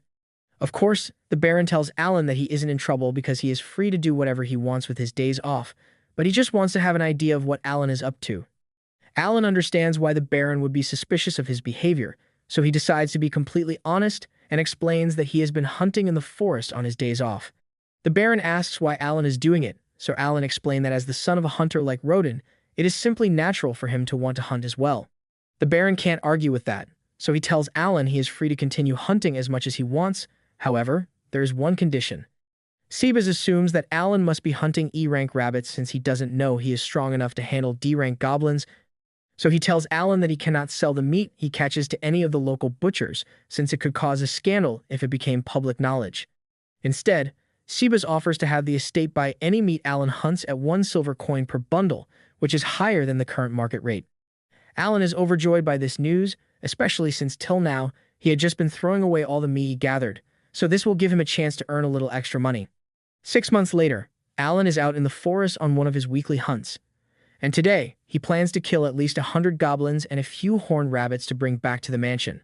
Just then, one of his hawks returns, and he assumes this must mean it has found more monsters, but then a moment later, the rest of the hawks return as well, and they all seem to be acting pretty strange, so Alan realizes something must be wrong. He decides to follow the hawks, even though he has no idea where they are leading him. But a moment later, he comes across Raven and his party in deep trouble against a horde of goblins. Raven is already down for the count, and with Rita being the only other fighter on the team, the situation isn't looking good for them, so Alan decides to join in to help. He throws his metal balls at a few of the goblins, but while it does a lot more damage than throwing stones does, it isn't enough to kill them outright, and he only had 3 pieces of ammo, so it wasn't as effective as he had hoped. Normally, he would be able to handle the goblins effortlessly by summoning a few tigers, but he doesn't want to use his powers in front of other people yet, so he is going to have to get his hands dirty. He charges at one of the goblins, and since he is level 12 now, he is a lot stronger than he used to be, so he can easily handle a D-rank goblin on his own without help from his summons. He then proceeds to take out a few more goblins in the time that it takes Rita to kill one, and thanks to him, they are safe, but Raven's life is still in danger here. Rita begs Milsey to hurry up and heal Raven, but unfortunately, Milsey is already out of mana, so she can't use any more healing spells. With his current state, Raven won't survive long enough to make it back to town, so Alan offers to use some of the healing grass he made with his summon, and with it, Raven's wound is completely healed. The others are overjoyed to see Raven wake up, and they all swear that they will repay Alan for the valuable healing herb he used on them. But Alan really doesn't want to draw too much attention to himself, but there is actually something he could use their help with. He tells them that he is currently collecting E-rank magic stones, so if they could gather around 100 for him, that would be a huge help. Raven and the others are surprised that that's all Alan wants since E-rank magic stones are pretty much worthless, but since he insists, Raven promises that they will have the stones ready for Alan by next week, and the two say their goodbyes. A few days later, Alan is back on the job as Cecil's servant, and she is currently having him give her a boost so she can reach a jar of jam. Alan asks her why she's doing this, so she explains to him that she wants to bake some yummy cookies to commemorate her brother Mai-Hai's return, but Alan had no idea that Mai-Hai was returning, and he is so shocked that he loses his balance, causing Cecil to fall over. A while later, the family is having lunch, and Granville is quite impressed by how tasty the meal is. Cecil is glad he likes it because it was made with some of the horned rabbits that Alan hunted. Granville is impressed by Alan's skill, but that much should be expected from the son of a warrior like Rodin. Granville also mentions that Krenna Village has met the quota of 20 boars for the year, and Alan is glad to hear that, but he never had a doubt in his mind that they would be able to pull it off. Just then, Thomas asks why they haven't gotten to eat any boar meat if the quota was met since it used to be the highlight of their winter meals. They haven't had any this year. Alan is surprised to learn of this, but he assumes it must be because the king is the one who requested the quota increase, so all the boar meat must have been sent to the capital. Thomas asks Alan if he can hunt a white deer for lunch next time, but everyone starts yelling at him to not make such an unreasonable request of Alan, since hunting a white deer is no small feat. However, to their surprise, Alan agrees to do it without hesitation. He has been eager to try a new challenge lately, and he assumes a white deer must be somewhere around C rank, so it should be easy.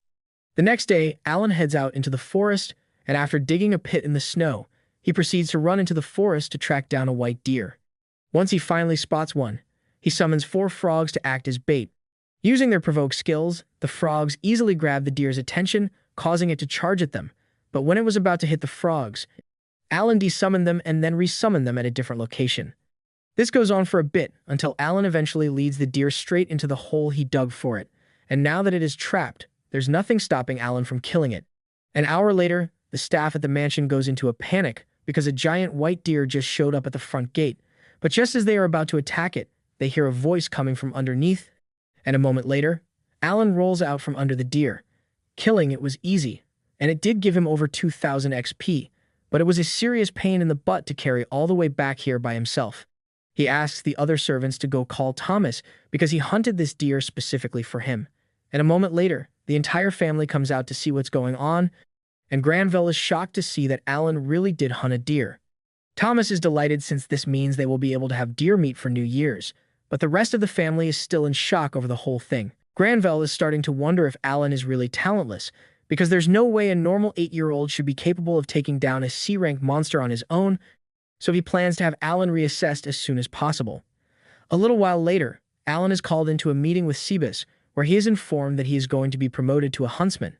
As part of his duties as a huntsman, Alan will be expected to hunt food for the household, as well as protect the people in the event of a monster attack, and as payment, he will receive 100 silver coins a month, which is twice his current salary. This may seem like a great deal on the surface, but Alan can tell that they are just trying to get out of having to pay full price for any strong monsters he catches, because that deer alone was worth more than 100 silver, and paying Alan a salary is much cheaper than paying for the monsters he hunts directly. Alan doesn't really mind losing out on the extra money as long as it means he can hunt as much as he wants, but just when he's about to leave to start hunting right away, Sebas tells him to wait because he's still required to do his normal duties as Cecil's servant, so he's only allowed to hunt once a week. Alan is really disappointed to hear that, but it would be rude to complain, so he just sucks it up and goes along with it. A little while later, Alan goes to the port with Cecil to meet Mai-Hai since he is finally coming home from the academy to visit. This is the first time Alan has seen an airship so close up, so he is quite curious about how it works. But Cecil is much more interested in greeting her brother as soon as he steps out. She runs over to Mihai and hugs him tight, telling him all about how much she missed him. She asks why he didn't come home last summer like he promised he would, and Mihai does remember making that promise. But something came up, so he apologizes for disappointing her. Alan walks up to Mihai and offers to carry his bags while Cecil introduces him as her servant. Mihai is a nice guy, and just by taking one look at Alan, he can tell that he's quite talented, so he tells him as much. Alan is relieved that Mihai is so mature, because he wouldn't be able to handle another Cecil. But Cecil and Mihai seem to get along really well as family, and it makes him wonder how his own family is doing. Later that day, Alan is out hunting a few monsters for lunch, and by the time he's done, the chefs are overjoyed because these are the freshest ingredients they've ever gotten, and they are very thankful for Alan's hard work. But just as he was about to put the meat away, he noticed Mihai and Zenov dueling in the garden. Even though Mihai is only 14 years old, he is still quite impressed, especially since he is able to hold his own against someone like Zenov, but the strength gap is still too wide, so Mihai ultimately ends up losing. Everyone praises Mihai for doing such a good job, but then Cecil notices Alan carrying his quarry for the day, and she compliments him on such a good catch. It is undoubtedly impressive that Alan was able to defeat a monster like that, and since they've got a little extra time to kill, Mihai asks Alan if he would like to spar as well. Zenov looks to Granville to see if he approves, and since Granville has no problem with it, Zenov hands Alan his sword so he can fight. Alan is really excited since this is his first time holding a mithril sword, and it has been ages since he did any sparring, so he can't wait. Right now, his stats are optimized for hunting, not combat, but with all the level increases he has been getting lately, he is sure his current build should be able to handle this. The duel begins, and Alan initially tries holding back to avoid hurting Mihai, but as his sword clashes with Mihai's for the first time, Alan realizes something. This dude is strong. Mihai has spent several years training and studying in the Royal Academy, and all those years of experience play a crucial role in combat. So even if Alan is similar to him in terms of strength, his swordsmanship is still novice level at best, so he never stood a chance. Once the duel is over, everyone once again starts praising Mihai's strength, but Cecil does praise Alan as well, since he held up pretty well against Mihai for a while.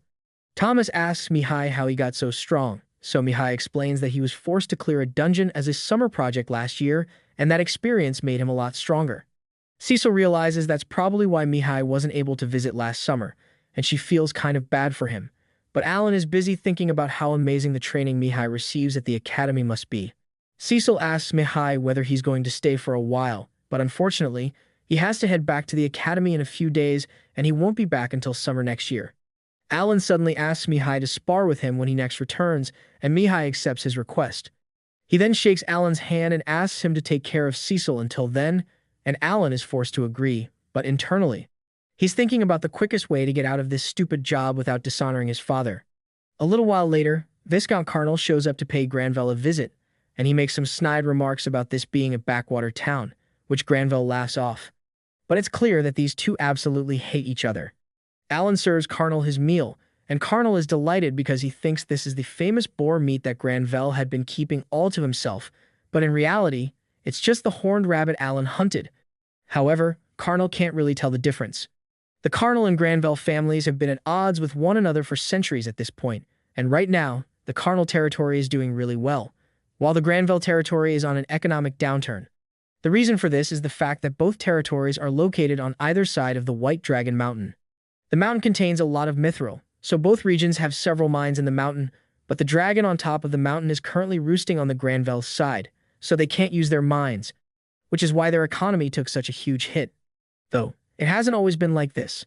The dragon is very fickle about its roosting spot, so roughly every 100 years, it switches sides, which flips the power dynamics between the two sides. Anyway, Granville asks Carnal why he came here since this couldn't have been a pointless visit, and Carnal was so preoccupied with his food that he nearly forgot to mention it. But he says his oldest daughter recently underwent her appraisal, and he wanted to personally share the news.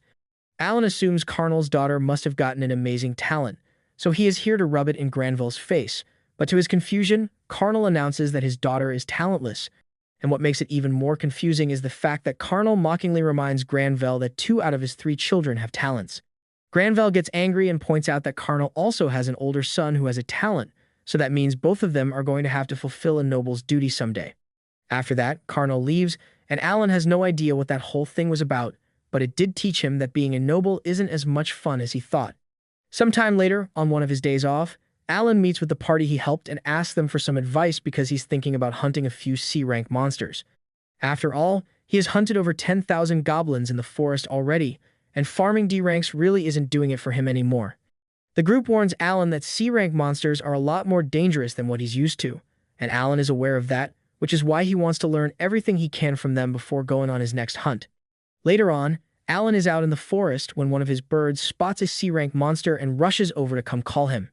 Alan goes to investigate and finds an orc sleeping under a tree, and this is a perfect opportunity to attack, so he proceeds to jump the orc with a horde of tigers. The orc tries to fight back, but Alan has way too many summons for it to stand a chance, so it eventually succumbs. With the orc dead, Alan carves into its body to retrieve its magic stone, and he's really proud of himself for being able to take down a C-rank monster without needing to trap it first, but he reminds himself that he needs to stay humble because he's still not strong enough to beat Mihai, so he can't make the mistake of getting overconfident. Just then, one of his birds alerts him to another C-rank monster nearby, and this one seems to be an armored ant. Alan is a little hesitant to fight it since he recalls that Raven once nearly died to one of these, but it's a little too late to back out now because the ant has already seen him. Alan has no choice but to attack, so he sends out his tigers, but they aren't able to pierce through the ant's armor, so Alan needs to think of something else.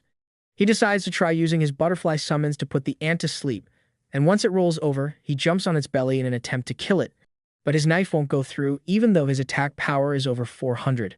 The ant soon starts waking up, so Alan frantically starts stabbing it over and over until he finally breaks through its shell and kills it. He's glad that's finally over, but even though the ant was C-rank just like the orc, it took way more effort because it's pretty much immune to physical attacks. He wonders if it would have been easier if he could use magic, but now that he thinks about it, he has a really high intelligence stat, so he might be able to cast spells after all. To find out, he asks Cecil to let him join her during her magic class, and while there, he asks the teacher if it's possible for him to use magic. The teacher pulls out a magic orb and tells Alan it will light up if he has a talent for magic. Alan gives it a try, but no matter how hard he concentrates, nothing happens.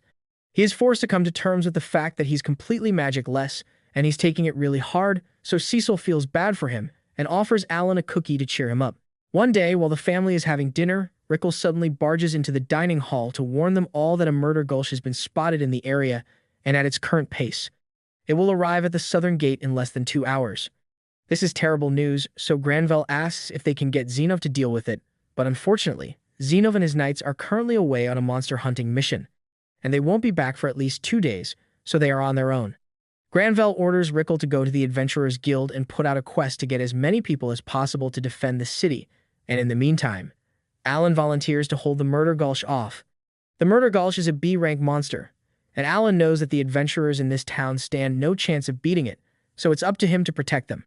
Unfortunately, he already used up all of his MP this morning since he was farming XP, so he needs to wait until he has recovered a sufficient amount to use his summoning ability. The people of the city have all been warned of the impending attack, so they are all running for their lives, and Alan happens to overhear a man pleading with an adventurer to save his wife and daughter because they got stuck in their carriage, the same one that the Murder Gulch is currently chewing on. The mother and daughter inside are terrified because it's only a matter of time before they are devoured, but Alan refuses to let that happen. So he takes one of his iron balls and throws it right at the monster's eye.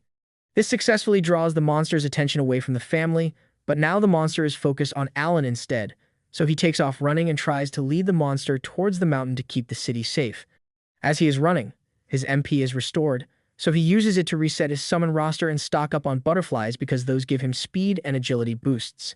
He then summons a bunch of them and tries to use their magic to put the monster to sleep, but the Murder Gulch seems to be resistant to sleep magic, so instead of passing out, it becomes angry and swats all the butterflies away, which leaves Alan with very few options to work with. Late into the evening, Alan is still running away from the Murder Gulch, and he is starting to tire out, but fortunately, he manages to hide under some trees in order to give the monster the slip. And once he is sure that he's safe, he collapses near a tree and breathes a sigh of relief because he wasn't sure he would make it out of that one alive. He's got no idea why the debuffs didn't work, and he's nowhere near strong enough to beat that thing without weakening it first.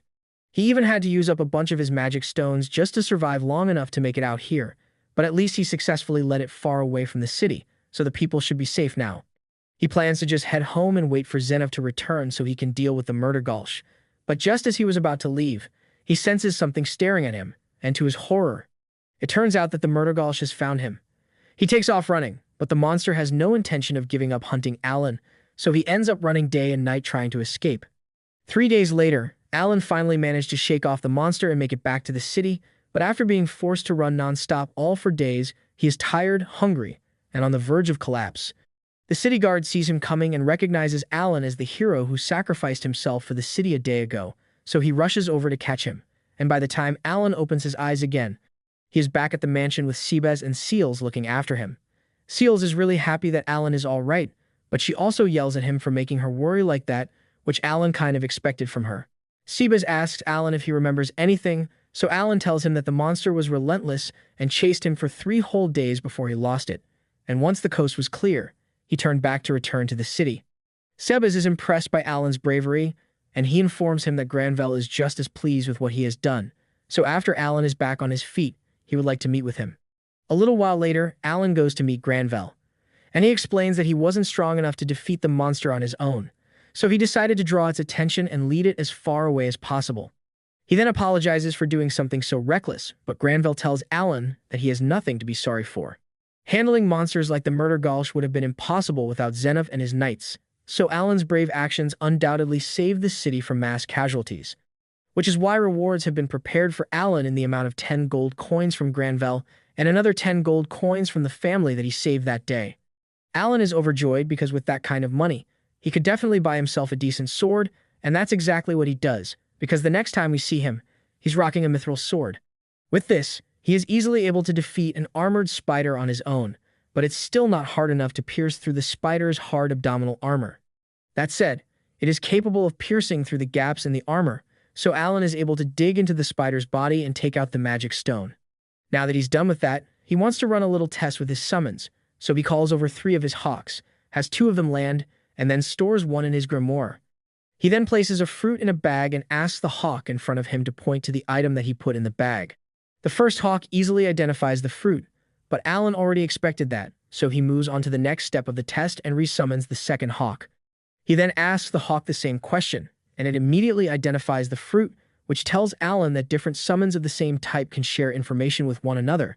He then calls the third hawk down and asks it to do the same thing, but this time, it can't answer the question, so the information relay must only work on hawks that are still inside the grimoire. Some time goes by, and in early March, Cecil's brother returns once again, so he gives Alan the rematch he requested. Alan has gotten a lot stronger after farming all those C-rank monsters, but he's still struggling to keep up with Mihai's raw skill. The match ultimately ends with Alan's loss, and Zenov congratulates Mihai for an excellent display of skill, and Alan congratulates him as well, but inside, he is seething with rage because he doesn't understand what kind of training Mihai has been doing at the academy to get this strong. After the duel is over, they all head to the dining room for lunch, and there, Mihai learns that Alan recently fought a Murdergolsh. Alan explains it's a bit of a stretch to call what happened a fight, since all he did was run away. But Mihai is still impressed that Alan made it out of that alive because even he wouldn't be able to beat a B-rank monster like that. Just then, a knight barges into the dining room, and Alan is a little concerned since it didn't end well for him last time this happened. But to everyone's surprise, the knight comes bearing good news. He informs Granville that the white dragon on the mountain has begun to migrate towards Karnal's territory, so this means they will finally be able to use their mithril mines again. Granville is overjoyed to hear this, because this will be the start of an economic boom for his territory, and he is so excited that he wants to send knights to go inspect the mines at once. However, Zenov tells him to hold on a minute, because it would be better to figure out where exactly the dragon's new nest will be located before making moves to restore the mines. Granville agrees with him, so he decides to go with Zenov's plan, but then Mihai chimes in and asks if this means he is going to need to clear out all the monsters in the region between the city and the mines, because if so, he would like to help out a little since he's still got some free time, and he could use something to pass the time. However, Zenov turns him down because he thinks it's too risky. After all, if the white dragon were to return for some reason during the hunt, Mihai would be in serious danger. Mihai understands his point, so he agrees to back down, but the same can't be said for Alan, because he knows that if he doesn't do something soon, then after the knights have cleared out all the monsters to make way for the mine, he will lose his valuable XP farming ground, so he plans to gain as much as possible before that happens. The first chance he gets, he heads deep into the forest, and he recently hit level 5 with his summoning skill, so he is eager to test out his new abilities. For one, he recently unlocked the new share skill, so he summons a hawk and decides to try it out. He activates the share ability, and all of a sudden, Alan is able to share the hawk's point of view to look at himself. He thinks this is amazing and asks the hawk to fly into the air because he wants to see what it looks like, and as it obeys his order, Alan is treated to a first-class view of the world from the skies. With an ability like this, Alan will be able to perform recon missions with ease, especially since Hawk's Eagle Eye ability can also be activated to improve vision. Seeing how well the vision sharing works, this gets Alan curious about how many summons he can share senses with, so he decides to test that out as well. He summons 3 more hawks and activates the share skill on them, so now he is able to see the point of view of all 3 hawks, along with his own POV. This is really cool, almost like a split-screen monitor, but Alan wants to see how far he can take it, so he summons a tiger and activates the skill on it as well. But as he's about to try adding one more tiger, a sharp pain rips through his head and he is forced to cancel the share skill in order to get rid of the splitting headache. Since having 6 POVs at once caused him physical pain, Alan assumes that 5 must be his limit, and he is almost certain that it is linked to his intelligence stat. His intelligence is currently just over 1,000, so the share skill must require 200 points per point of view to avoid being overwhelmed. Alan had initially planned to spend time playing around with all his new summons, but right now, he's more interested in seeing how far he can push his intelligence. So he calls on one of his new summons, an owl, and using the intelligence boost it grants to raise his intellect stat to over 1,200. Now he is able to use 8 POVs with no problem, and he soon realizes that if he can remotely see what his summons are doing and give them orders, then he can farm XP without actually having to do any work. To test out his theory, he summons a bunch of his new creatures and has them work together to take down a group of armored ants, and sure enough, they easily make short work of the ants.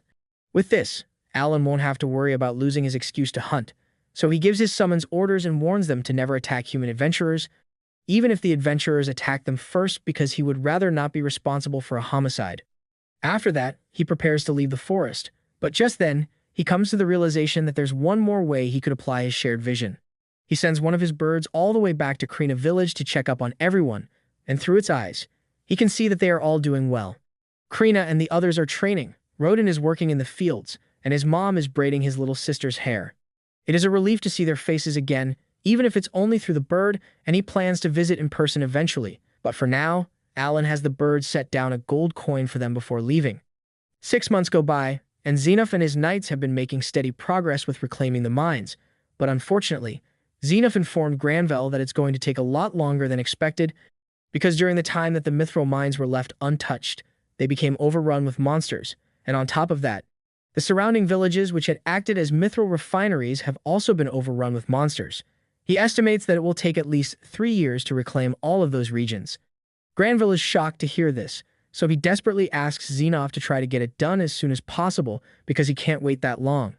Alan finds it a little odd that Granville is being so impatient, but then he overhears Granville asking Xenoph if he has any intel on what Karnal has been up to these past few months.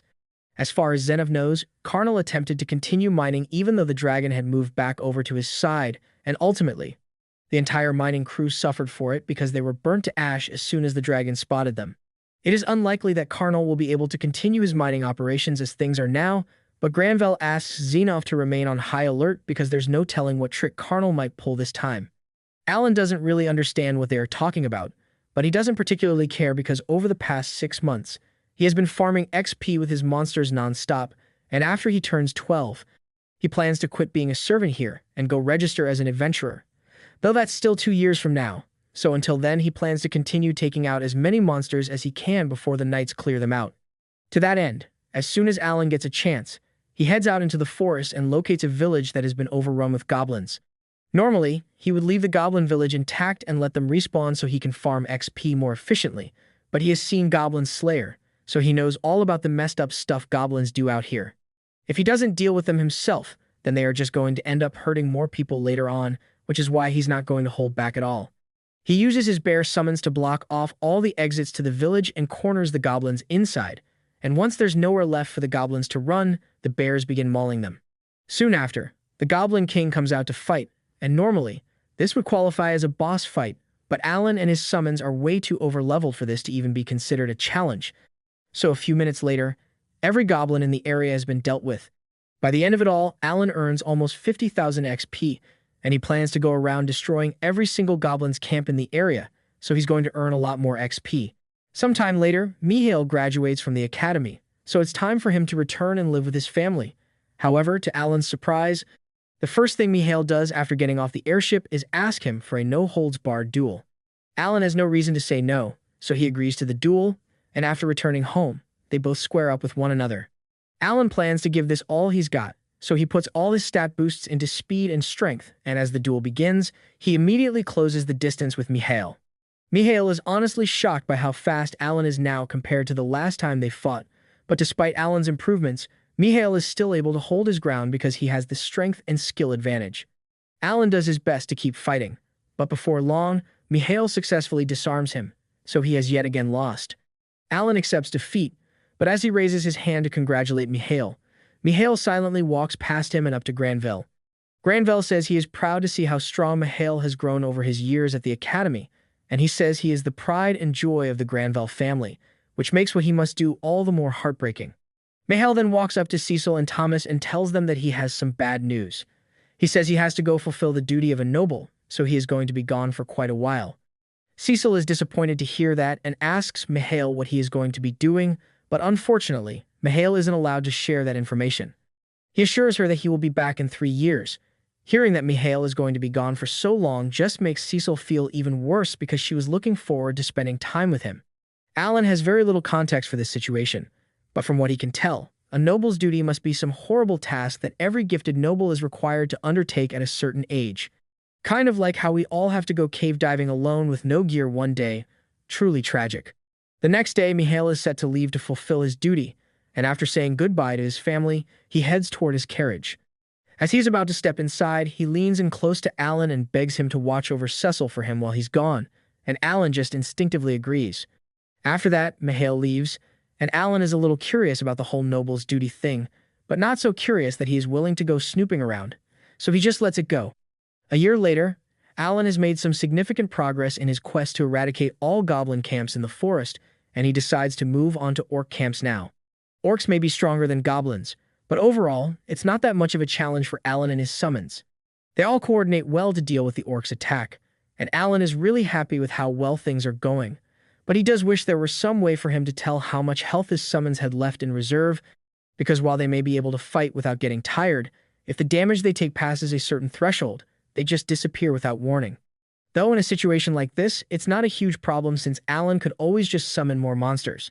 The battle seems to be going pretty well for Alan, but all of a sudden, he spots a spell headed his way, so he scrambles and asks his 2 knights to protect him. They successfully block the attack, but Alan still wonders where the magic came from in the first place, so he looks back and spots 3 orcs wielding magic scepters. This is the first time Alan has gone up against an opponent capable of wielding magic, and he's got to admit that it really sucks. Those fireball spells do a lot of damage, so if those orcs keep attacking, then it's only a matter of time before Alan's army gets decimated. He can't have that, so he takes out a steel ball and hurls it straight at one of the orcs, blowing a hole clean through its head. Alan is overjoyed to find out that he's strong enough to one-hit KO these idiots, but before he could throw his second steel ball, he realizes that the other orcs have started hiding behind the rocks to avoid getting obliterated, so maybe they're a little smarter than Alan gave them credit for. One of the orc mages goes running over to the orc king to inform him of what's going on, and meanwhile, outside, the full force of the orc army comes bearing down on Alan.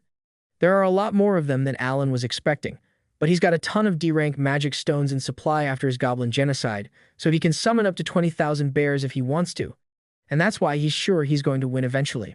However, just as Alan was gaining control of the situation, the orc king suddenly makes an appearance.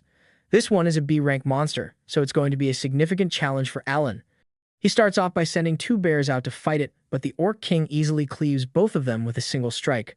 Alan realizes he may have underestimated the power of a B-rank monster, so he decides to try summoning a few more bears to see if he can overwhelm it. Unfortunately, every time he summons more, they immediately get taken out by the orc king before they even have a chance to attack. Alan isn't going to be able to keep this up forever, and to make matters worse, he still has to deal with the remaining mages. Speaking of which, one of the mages launches a fireball right at Alan, and while he does manage to get his knights to block most of the damage, it is ultimately too much for them to handle, so they disappear, leaving Alan to deal with the extreme heat on his own. He gets blasted backward by another attack from the mages, and that costs him a significant amount of HP. He quickly heals himself with an HP potion and starts thinking of a way to handle the situation. But no matter how much he thinks about it, there's literally no way any of his summons can defeat the Orc King, so he's completely out of options. Just as he is about to give up and considers running away, Zenov suddenly appears beside him. He says he heard all the commotion and came over as soon as he could to investigate. When he asks Alan what's going on, Alan explains that he was just trying to take out this orc camp when things kind of got out of hand. Alan then realizes that he can't let Zenov see his summons, so he despawns them all. But to be honest, that probably looks even more suspicious, and he has no idea how he's going to explain it without blowing his cover. However, to his surprise, Zenov doesn't question him about the summons at all, and simply says he's going to take care of the Orc King. While he's doing that, he tells Vice Captain Librand to handle the Orc Mages. As Zenov squares off against the Orc King, the monster swings down hard at him, but Zenov easily parries the attack, all while remaining perfectly composed. Alan is amazed that Zenov is capable of handling blows from an opponent that's twice his size, but Librand tells him that this much is barely a warm-up for Zenov, because he is known for being a powerhouse. Librand then prepares to take out the Orc Mages before they can attack again. After locating them, he charges up his special ability and launches a piercing attack that leaves one of them looking like Toji after encountering the Honored One. He then finishes off the other Orc Mages along with the rest of the Orc soldiers in a similar fashion. Meanwhile, on Zenov's side, he skillfully slices the Orc King in half in a matter of seconds. Later that night, Alan joins Zenov back at the camp, and while having dinner, Zenov mentions that shortly after Alan became a servant of the Granville estate, there were reports about monster carcasses appearing all over the forest. It wasn't difficult to narrow down who could have been responsible, and judging by how capable Alan is, Zenov surmises that he isn't talentless after all. Alan realizes that his cover is blown, especially when Zenov asks him if those monsters he was controlling are part of his abilities.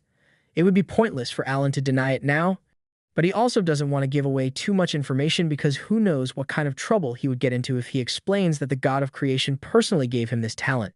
Sometime later, Alan is back at the mansion when a group of royal messengers show up. The family all gather to see what the messengers are here for, but to Granville's horror, they hand him Mihail's diary and tell him that his son is dead. Granville can't believe this because it has only been 6 months, so it shouldn't have been possible for Mihail to die so soon unless they intentionally sent him out as cannon fodder because he was the son of a low-ranked noble family. The royal messengers completely ignore Granville and walk out, since they have more bad news to deliver to other families, leaving everyone in the room devastated, especially Cecil, who can't believe her brother is really dead. Everyone in the mansion spends the day mourning Mihail because they all really cared about him, and they think it's cruel that a 15-year-old was forced to face such a harsh fate. But this is the way it has always been. Every so often, a noble family must offer up one of their gifted children into service, and more often than not, they end up dying. Cecil can't bear such a harsh reality, so while no one is looking, she climbs out of her window and runs away, causing the entire mansion to go crazy looking for her. And Alan needs to find her before something bad happens. Cecil has made her way out into the city streets, and she has been running for so long that her legs are too tired to continue, so she crouches down and takes out the ribbon she got from Mihai, still refusing to believe that her brother is actually gone. One of Alan's owls has caught sight of her, so a few moments later, Alan arrives, and upon seeing him, Cecil asks if he's here to drag her back home. But Alan says he actually just plans to wait here with her until she feels better. Several minutes go by like this, and Cecil starts yelling at Alan to leave her alone already. But just then, her stomach begins growling because she hasn't eaten anything yet. So Alan reaches into his storage and pulls out an impromptu meal for her. Cecil has no idea where he got all this stuff from, but she's too hungry and grief-stricken to care right now, so she takes one of the fruits and starts eating. As she eats, tears begin to stream down her face, as she recalls the words Mihai had written in his final letter. He knew he was going to be sent on a dangerous mission, and he had a strong feeling he would die on that mission, so he was absolutely terrified up until the moment of his death. Cecil is terrified as well, because she knows she's going to have to fulfill the noble's duties someday as well, and that means she's going to meet the same fate as Mihai. Alan understands why she's so upset about this, so he plainly asks her if she wants to run away with him. He says they can leave the city and travel to all sorts of places together so she won't have to fulfill the noble's duty, but she says that would never work because she still needs to attend the academy. Alan reminds her that the academy is still just a school at the end of the day, so she can just choose not to go if she doesn't want to, and hearing him say that, she realizes that she really does have a choice in the matter, as did Mihai. In Mihai's letter, he did talk about how he was scared of dying, but he also mentioned the fact that he wasn't doing it because it was an obligation or for the sake of his family, and he chose to go through with the duty to confront his own weakness, so no matter what the outcome may have been, he had no regrets. After coming to this realization, Cecil says she's finally ready to go home, and Alan is glad to hear that, so he gets up and prepares to leave, but then she tells him that her legs are too tired to walk all the way back, so she wants him to carry her, which slightly annoys Alan, but he does it anyway. On the way back home, Cecil thanks Alan for his advice because it really meant a lot to her, and he tells her it's no big deal. They eventually return to the mansion where Cecil's parents are nervously waiting for them at the gate. Her parents immediately rush over to check on her, and Granville assures her that there's no need to be worried about the noble's duty, because now that they've got their mithril mines back up and running, he will be able to get an exemption for Cecil by bribing the royal family so she won't have to do it. However, Cecil looks them dead in the eyes and says she doesn't want to run away from her responsibility, so she plans to fulfill her noble's duty when the time comes. Both parents are shocked to hear her say this, but they respect her decision, so they don't try to talk her out of it. 6 months go by after that, and Alan's life in the Granville household has gone back to normal, so Alan is out hunting as usual. All the orc camps in the area have been cleared out mostly thanks to Alan handling all the dirty work, and that means the mithril mining operations can resume. According to Zenov, he thinks they should be able to get everything up and running by summertime, which is good news. But Granville is still rather worried about what Carnal will do, because he might decide to lash out now that his side can no longer benefit from the mithril mines, so it's best if they stay on guard. Now that Alan has taken care of most of the monsters in the forest, he sets his sights on the mountain itself, and apparently, Cecil had asked him to bring her along on his hunting trip, but Granville shut the idea down immediately. Alan would have liked to have a mage around for support, but he knows there's no way Cecil could ever make it all the way up a mountain like this, so it wouldn't have worked out. After climbing for a while, Alan comes across a nest of ants, and from what he knows about these monsters, there are probably a few thousand ants in that nest with a B-rank queen who gives birth to even more every now and then. The entrance to the nest is quite small, so only one ant can leave at a time, and Alan knows he would get swarmed if he went in there to fight right now. So he decides to bottleneck the ants and dwindle their numbers before heading inside to fight the queen.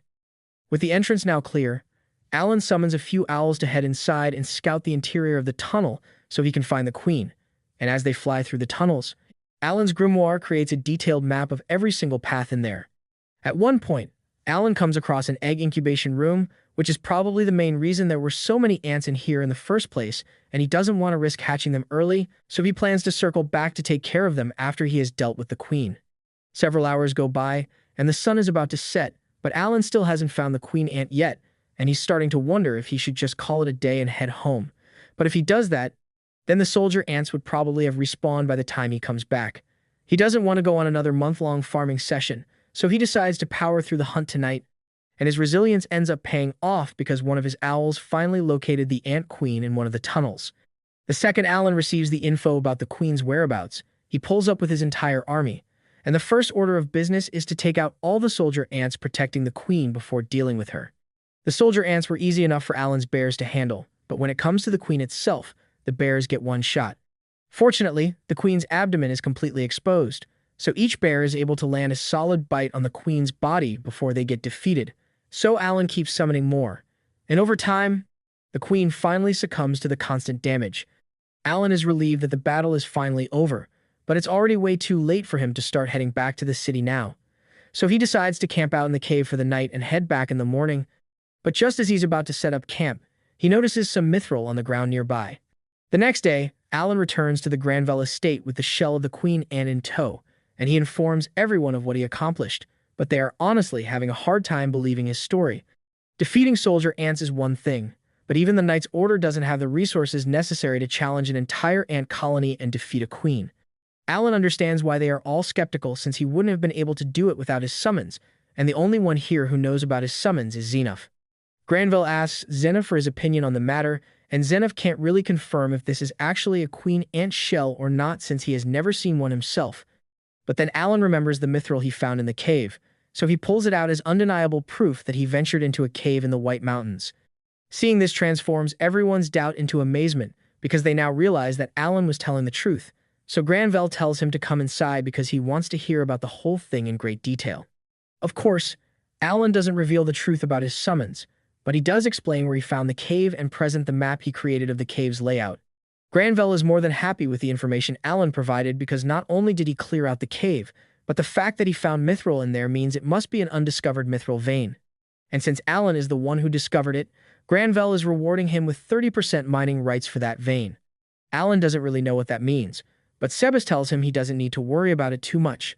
All he needs to know is that in a few years, he's going to be very rich. Some more time passes and Alan is now 12 years old. The mithril mining operations have officially begun, but infrastructure for Alan's new vein hasn't been built yet, so it's going to take a little while longer for him to start getting paid. Now that he doesn't need to worry about money anymore, and he is old enough to register as an adventurer, he is considering quitting. But while he is in that train of thought, he suddenly overhears that the royal messenger is here again, and this time, Carnal is with him for some reason. Granville can tell that this probably isn't going to end well, but he still acts polite and asks what brings the messenger here today. The messenger says that Carnal recently brought up the fact that it was unfair that one region has to suffer the effects of the dragon while the other gets to benefit from the mithril mines. So he brought a contract that states that both territories will share the resources from the mithril mines from now on. In plain terms, this contract basically means Granville will be forced to hand over half of all his region's profits to Carnal for the next 100 years, and the messenger pressures him to sign right away. But Granville isn't an idiot, so he says he's going to have to meet with the king to discuss an agreement of this nature before he signs anything. Upon hearing this, the messenger gets up in a rage because he can't believe Granville would dare to question a contract he prepared, and he warns Granville that he will regret this as he storms out with Carnal as smug as ever in tow. You would think that would be the end of it, but you'd be wrong because not even a few days later, there is suddenly a huge commotion in the Granville mansion because a bunch of mercenaries have just broken into Cecil's room to kidnap her. Alan is the first to make it there, and he sees the kidnappers about to run off with Cecil, so he draws his sword from his grimoire and charges at them. The big guy blocks Alan's strike, and he is certain that it will be easy to kill this kid so they can get out of here. But then Alan puts all of his stat boosts into strength, and all of a sudden, the big guy isn't so confident anymore. Alan probably could have defeated them if this was a fair fight, but one of the kidnappers pulls out a pouch of sleeping gas, and once Alan gets hit with it, he passes out moments later. The next time he opens his eyes, he finds himself tied up next to Cecil, which is a huge relief because it makes his job a lot easier. The kidnappers don't know about his summoning ability, and they can't see his grimoire either, so while he's facing the other way, he summons two birds on the ceiling so he can get a good view of the situation. The kidnappers are sitting behind him, and they haven't noticed that he's awake yet, so he plans to sneak attack them. However, as he's about to reach into his storage to pull out his sword, he realizes that he must have dropped his mithril sword when he was captured, so the only tools at his disposal right now are those metal balls and a regular sword. He isn't confident that he can defeat these guys while protecting Cecil with such limited equipment, so he decides to lay low for a while and scope out the area first. He sends one of his birds out to scout out the area, and he soon finds out that they are on a ship, but not just any ship. This is a magic airship, and a luxury one at that. There are a bunch of regular passengers dining in the main hall right now, and off to the side, Alan notices Carnal and the royal messenger laughing with each other over some wine. The royal messenger reminds Carnal that he has already pulled a lot of strings for him, so he expects to be compensated. Carnal tells him that if he is talking about the mining rights, he has already sent a threatening letter to Granville to make sure he hands over the rights, and if he still refuses, then Carnal plans to cut off Cecil's hand and use it as a more compelling threat.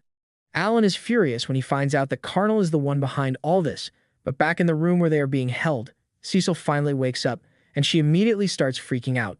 The kidnappers get annoyed by her flailing, so they plan to kick her a few times until she stops moving, but Alan's not about to let them beat Cecil up, so he decides to make his move. First, he summons a butterfly to put one of the kidnappers to sleep, and while the others are confused and wondering what just happened, Alan frees himself from the ropes and prepares to take them down. The kidnappers are about to attack, so Alan summons a bunch of his creatures to throw them off guard, and while the kidnappers are distracted, he proceeds to knock them out. He then walks over to Cecilia to check on her, but just then, the leader comes back into the room, and he is slightly amused that Alan managed to take out his lackeys. But that doesn't mean he's getting out of here. All of a sudden, he appears right in front of Alan and kicks him in the stomach so hard that he gets slammed into a wall and coughs up blood. Alan is still trying to process what just happened because it looked like the leader had teleported, but first, he needs to take care of his injuries, so he uses one of his healing herbs. The leader can see that Alan is confused, so he explains that what he did just now was all thanks to his skill, but he doesn't think it's worth giving a whole explanation since he is going to kill Alan anyway. Just then, the leader hears the voice of Carnal yelling at him, and that startles him so much because he wasn't expecting Carnal to be in this room, but it turns out that it was just one of Alan's parrots. While the leader is distracted, Alan uses his spider to bind him to the ground, and then he grabs Cecil and makes a break for the door. The spider's silk won't hold the leader for long, so Alan also spawns 2 knights in front of the door to keep the leader busy and buy enough time for Alan to escape with Cecil. That said, there aren't really many options for escape as things stand, so Alan takes Cecil to a window and takes a look outside to see what he's working with. At a glance, it looks like they are roughly 100 meters up in the air, and Cecil is terrified because she can tell what Alan is thinking. But he tells her it's probably going to be fine because he just put all of his stats into endurance. There's not much time left, so Alan jumps out the window with Cecil, and as they come crashing to the ground, Alan absorbs most of the impact, so Cecil is perfectly fine, but Alan's legs are completely broken. Thankfully, he's still got a ton of healing herbs in stock, so he recovers fairly quickly, and once he is able to stand again, he extends a hand to Cecil and tells her it's time for them to go home. He frees her from her binds and gives her a healing leaf just to make sure she's alright, but Cecil understandably has a ton of questions on her mind, like what were those monsters she saw earlier? Where did Alan get such a powerful healing herb? And how was he strong enough to jump out of an airship and survive? Those are all valid questions, but Alan doesn't have time to answer, because they are still in Carnal's territory right now, and Dagra is bound to come after them once the ship lands, so they need to get out of here as soon as possible. He tells Cecil to get on his back so he can carry her, which she does, but then he tells her to hold on to him tightly, and she refuses at first because she thinks it's embarrassing. But then Alan starts running, and he's a lot faster than she thought he would be, so she has no choice but to hold on tight. While running, Alan summons a few owls and asks them to scout around for him, and just as he expected, after the airship lands, Carnal orders Dagra to go looking for them, so they really need to move quickly. To Alan's surprise, Dagra starts heading in their exact direction off jump, which puts them in a really tough spot, so he decides to cut through a bunch of alleyways to test a theory and potentially lose Dagra. While the owls continue to watch Dagra's movements, Alan realizes that Dagra is following the exact same path that they took through those alleys, so he must have some kind of tracking skills that allow him to follow the footprints of his target. That means that as long as he can see the path Alan ran through, he will be able to follow him, but Alan has the perfect counter to that ability. So he jumps into the air and starts running across the rooftops, because there's no way Dagra would think to look for footprints on the roof. This should buy them more than enough time to get out of the city before he figures out what happened, but as Alan continues running, Cecil asks him why he didn't just fight Dagra back there since he is so strong. Alan explains that guys like Dagra are a bad matchup for him, so there's no guarantee that he would win a fight against him, especially not while having to protect Cecil, so escape is their best option. Alan eventually makes it up onto the city wall, and he explains to Cecil that they are going to have to go through the forest to make it back to the Granville territory, which will probably take a few days. However, Alan can't risk leaving any footprints near the city, so he creates a bunch of knights mid-air and begins hopping from shield to shield so he doesn't have to touch the ground. This way, Dagra will have no means of tracking them down, and once Alan has made it far enough away from the city, he sets up camp with Cecil. Just before bed, Cecil mentions how surprising it is that Alan has a talent after all, but she asks why he didn't tell anyone about it all this time. Alan explains that being talented would only invite trouble for him, so he didn't want to risk it, and considering what happened to Mihai, Cecil understands his reasoning. The next morning, Cecil gets back on Alan's back, and they continue their journey, but just to be safe, Alan checks back in on Dagra to see what he's up to. Dagra looks confused because he can't find any footprints around the city walls, but just when Alan thought he was about to give up, he starts running in a spiral shape around the city. This is really bad news, because if Dagra keeps that up, then it will only be a matter of time before he eventually finds Alan's footprints and tracks him down. They eventually make it to a Granville guard post along the border of the Granville and Carnell territories, and as soon as the guards see Cecil, they are relieved that Alan managed to rescue her because they had heard that she was abducted recently. They ask Alan if they should prepare a carriage to take him and Cecil back to the manor, and that would be great, but just then, one of Alan's hawks relays that Dagra has just found his footprints, and he's on his way here right now. As soon as Alan realizes that Dagra is here, he takes off running and warns Cecil of the situation. She asks him why he didn't just wait at the guard post to fight Dagra off with the knights, but considering Dagra's strength, even if all the knights were to fight together, they would be nothing but cannon fodder for Dagra, so it's best not to get them involved. Hearing that, Cecil begins to feel guilty because she knows Alan has been risking his life to protect her. So she tells him he can leave her behind to save himself. However, Alan would never do such a thing. Sure, Cecil may be a little annoying at times, but he does care about her, so he's going to do everything in his power to make sure she is safe, and Cecil is really grateful that Alan is willing to stick by her side. Alan continues running all throughout the night, and by the next morning, they have gotten pretty close to the Granville estate, so they should be able to make it back by tomorrow morning. However, just when things were looking good, one of Alan's scouts spots that murder gulch that Alan injured 3 years ago, and it's on his tail now that it has caught its scent. Running isn't really an option anymore since the murder gulch is already really close, and it won't hesitate to kill Cecil if it catches her, so Alan decides to stay and defeat it before they make their escape. A few moments later, while Cecil is hiding behind a nearby rock, Alan comes face to face with the murder gulch, and he has a score to settle. He immediately spawns all of his heavy hitters, and has them hold the murder gulch in place while he throws a metal ball at its remaining eye, but the monster was prepared for that and caught the ball midair. Alan hadn't anticipated the monster adapting to his attack pattern, and before he could come up with a backup plan, he had already been grabbed. The murder gulch is currently trying to squeeze the life out of Alan, and the only reason he isn't dead yet is because he is spamming healing leaves to keep his HP from reaching 0. The murder gulch then grabs Alan by the head and puts him in its mouth before eating him just like Aaron's mom. And Cecil is horrified because she thinks she just saw Alan die, but fortunately, Alan managed to switch all his stat points to durability and HP, so even though the murder gulch bit down on him, its teeth couldn't cut through his body. And now that Alan is within perfect striking distance, he proceeds to pull out his dagger and stab the murder gulch in the other eye, killing it once and for all. Once Alan was back on the ground, Cecil runs up to him with tears in her eyes because she was so worried about him, but unfortunately, they aren't safe yet. Because all the time Alan wasted fighting the murder gulch allowed Dagra to catch up to them. Dagra immediately kicks Alan to the floor, and Alan still has no idea how to deal with that teleportation ability, so his options are limited here. Dagra begins walking up to Alan and draws his sword as he plans to make Alan's death as excruciating as possible, but just then, Cecil launches a fireball at him. This catches both Alan and Dagra off guard since neither of them was expecting Cecil to do that, but it worked because Dagra then turned his attention to her and smacked Cecil across the face. The only reason he didn't kill her for what she did is because he needs her alive to complete his job, but seeing him hurt Cecil made Alan incredibly angry. He has a plan to take Dagra down, but he needs to buy time for it to work, so he starts rage-baiting Dagra by reminding him that he is just a coward who ran away from his post in the war after only a year, and now all he can do is pick on weak children. The rage baiting was successful because Dagra starts taking all his anger out on Alan, and a few minutes later, Alan's plan finally comes to fruition because Zenov has arrived. Earlier, he had sent one of his parrots over to Zenov to inform him of the situation and bring him here, since he is the only warrior here who is strong enough to take Dagra out, and Zenov did not disappoint. When Dagra tried to stab Zenov, his blade did absolutely nothing to him. And when Zenov counterattacked, he unleashed a terrifying amount of force, splitting Dagra in two, along with everything that was behind him. Afterwards, Zenov escorted Alan and Cecil back to the estate, and the family was overjoyed to see Cecil back safe and sound. A meeting was held to discuss what happened, and that's where Alan informed Granville that Carnell was behind all of this.